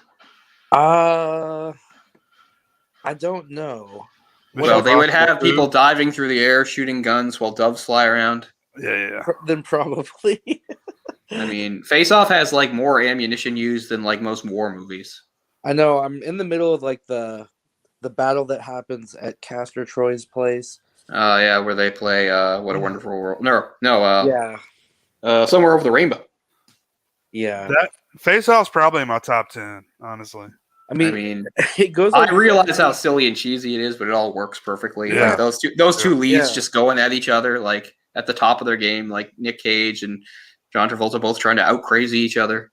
Dude, this is one of the craziest movies I've ever seen. It's been going off into like random tangents where Nick Cage finds out he has a son for the first time, although he's Travolta at that time. Yes. It's like so Archer finds out that Troy has a son after Troy had killed his own son. Yeah, so that'll come in at the end, as you'll see. Yeah. It's like they just switched bodies, and the next day he's finding out that the other dude has a son he didn't know. So fucking weird, but great. And then John Travolta like lecturing the daughter, giving her that knife or whatever, telling her to slide it in between the dude's thighs, let him get his pants off, and then pull out the knife. Yeah, he beats up. What's his name? Who is that? What the hell's his name? He got canceled lately because of sexual stuff. Danny Masterson. It's Danny Masterson. He beats up there in that scene. I didn't know he got canceled. Oh, some sort of sexual conduct thing. Anyway, he was on that show that Ashton Kutcher had done. They were kind of reuniting after doing that 70s show. It was The Ranch. They did a show called The Ranch. Yeah. He got like kicked off that show because I don't know, some sort of allegations of something. Huh. You know who I am? But anyway, that is Danny. You know who the fuck I am? Yeah. What? Danny Masterson. He was on that 70s show. He was Hyde. I'm big time. I'm big time, bro. That's who he beats up in this movie. Well, that's who he like pulls off the guy's daughter. That's him. And that would have been back just when like that 70s show started because it was like 97. Yeah. So nobody would have known him back then. Yeah. Dominique Swain is the daughter. Is it? I don't know her name, but I remember her. Yeah. I love that scene though. You just see a foot coming through the driver window, and he pulls the freaking dude out. That's crazy. Probably the craziest part of that movie is its prison. Yeah, the super high tech prison with like the magnet boots and everything. That just like makes no sense, but it's great. And why would they send him to the same prison as his brother anyway? Don't they normally separate people who are involved in crimes like that? And that is the Jackal. There is no logic in Face Off, and that's one of the things. That's one of the things that makes it great. Yeah. So I don't actually know how this ends. It seems like they're not going to throw him back in jail, though. They're kind of like, well, you got the job done, even though it was some woman that killed him in the end. Oh, somebody in this was called a bored teenage clerk. I missed that part. I always like looking at the non-named roles in movies. Right. Larry King was in this movie, I assume, on TV. Is that movie any good? It was hard for me to say because, I mean, this is my first time watching it, and obviously we weren't paying 100% attention to it when we were talking and stuff, so I missed, like, key parts of the plot, but, I mean, it seems all right. We talked about you used to have a lot of those like late '90s thrillers that all had sort of the same vibe going on, and this was one of them. But yeah. That is the completion of The Jackal from 1997. Richard Gere and Bruce Willis. Stroll. Or wait. Wait, I'm gonna go finish Face Off. I'll let you guys do your thing. All right, man. Enjoy. There's more shooting coming. Oh yeah. Have a good one.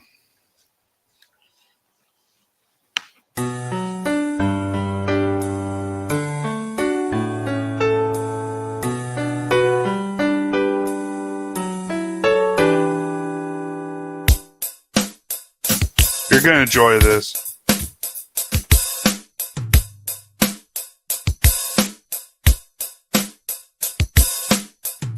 So sweet, so beautiful, and every day like a queen on her throne. Don't nobody knows how she feels. Aisha lady, one day it'll be real. She moves like a breeze. I swear I can get her out of my dreams. To have her shining right here by my side, I'd sacrifice all the tears in my eyes. Ooh, ooh, ooh, Aisha, Aisha passing me by. There she go again. Aisha, Aisha, my, my, my. Ooh, Aisha, Aisha, smile for me now. I don't know, Aisha in my life. Memories of stuff like that. Like is that serious or is it a goof? Like I have no idea. I'm assuming it's serious. Like that was one of the first things I saw on a website called E-Bombs, like 20 years ago. I remember E-Bombs World. Yeah. That's some weird stuff. I don't need to be reminded of Gummo. Jesus. I know. It's does not look that like kind of a night. good We're talking about fun stuff, not Gummo. Fuck. I hate Gummo. I mean, Gummo is one of those movies that like you should see it to see it, I guess, but just helps you think. The world is a dirty, terrible place. Thanks. Yeah, I don't even know about that. I don't even know if I'd say see it just to see it, but well, I mean, not for the average person. The average person, like, no, don't see it. You'll just be upset. I just mean if you're those type of people that seeks out movies like we are, is more what I think. If you're gonna watch a Harmony Korine movie, I guess that'd probably be the one to watch. Yeah, kind of give you the idea of what his catalog is. Yeah, because it's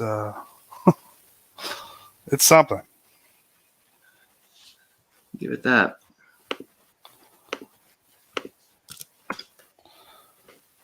Blackout. Zawan. Oh, the band Blackout. Okay. I don't think I'm familiar with Blackout. Sounds like something, but I'm not sure. Oh yeah, there was another single on this app besides Lyric. Was the track Honestly? So it had two singles. I think Honestly even had a music video.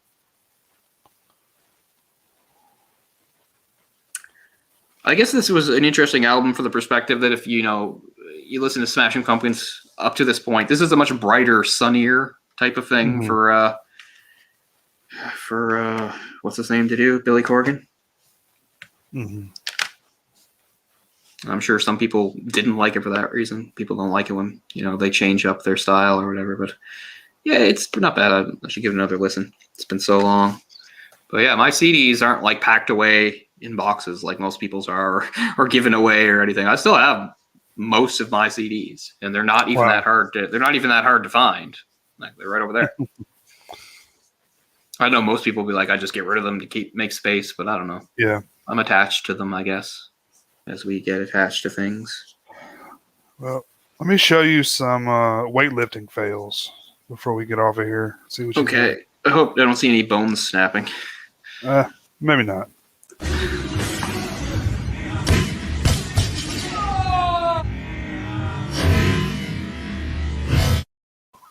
Oh. God damn. I'm impressed with a guy with a physique like that could actually lift that. That's He a doesn't lot look of like- weight. Yeah, Yeah, he that's a doesn't lot look of weight. like he doesn't look bulky enough to handle that. But Yeah, so maybe that's fake, huh? Let's watch it again. I'm really bad at telling if stuff is fake or not.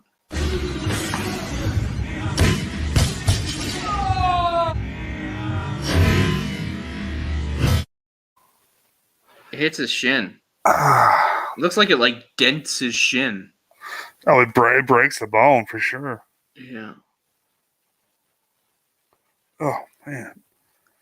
I've never done weightlifting. I mean, I'm sure that surprises everybody. Seems like such a dicey thing. I mean, that's a lot of weight. I don't know. That may be fake just because the amount of weight he was lifting. I know, it That doesn't was, look like he's the type of guy that could lift that. But I mean, that was I don't 4 plates on each side. So that's, see, 315 plus 90. That's 405. know. Wow. That seems fuck. For a clean and press, that's an awful lot of weight. But anyway, here's another guy. Watch this guy's pectoral muscle. Oh boy.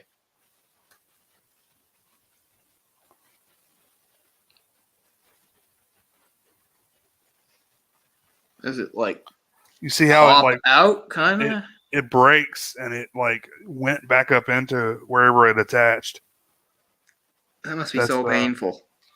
I Like had a friend of I mine. barely have pectorals, so like I'm not used to the idea of feeling something in there. So you know what I mean? I had a friend that happened to him with a bicep. He was like lifting something at Home Depot or something like that, and it he had to have surgery, but the doctor had to go up inside to find the tendon and bring it back down, and reattach it. But Must it be took like, incredibly painful. right. You would think so. Yeah, the after pictures it's all just one giant bruise. Yeah. But let's watch that again too. Just watch how it like goes back up inside. That's what kind of amazes me. Let's see. Oh, yeah. Oh yeah, that's rough. No comments at all about this. Okay, talking about Zwan. I can't remember the lyrics really. I just know that they were, not at all like the dark stuff that Smashing Pumpkins was usually about. It was much brighter, sunnier, happier Yeah. stuff. I mean, I probably heard the few singles that came off that. Would you say 2 singles came off that album? Yeah, I mean, that would be if I'm remembering right, that would be Lyric and Honestly. And yeah, I remember them. They're like the only songs I remember on the album, like off the top of my head, because it's been so long, are Lyric, Honestly, and then the one that the album's named after, Mary Sarah of the Sea, which is actually a mashup with another one called Jesus I. It's Jesus I / Mary Sarah of the Sea, and that's like a really long track that's like 6 or 7 minutes or something. yeah, I wasn't. I mean, I knew that existed, but I'm not very familiar with it at all. I seem to remember the video for Lyric. Like walking down a street or something. Mm-hmm. It is kind of jarring. Yeah, it's one of those like happy everybody's walking down the street ones, which is again just seems kind of weird. Like that doesn't seem like something Billy Corgan would do. The happy band walking down the street with their Right. bouncy tune. There you go. But anyway, guys, I guess we'll go ahead and wrap up here. And thanks for sticking around with us. And we'll see you next time. See you guys. Thanks.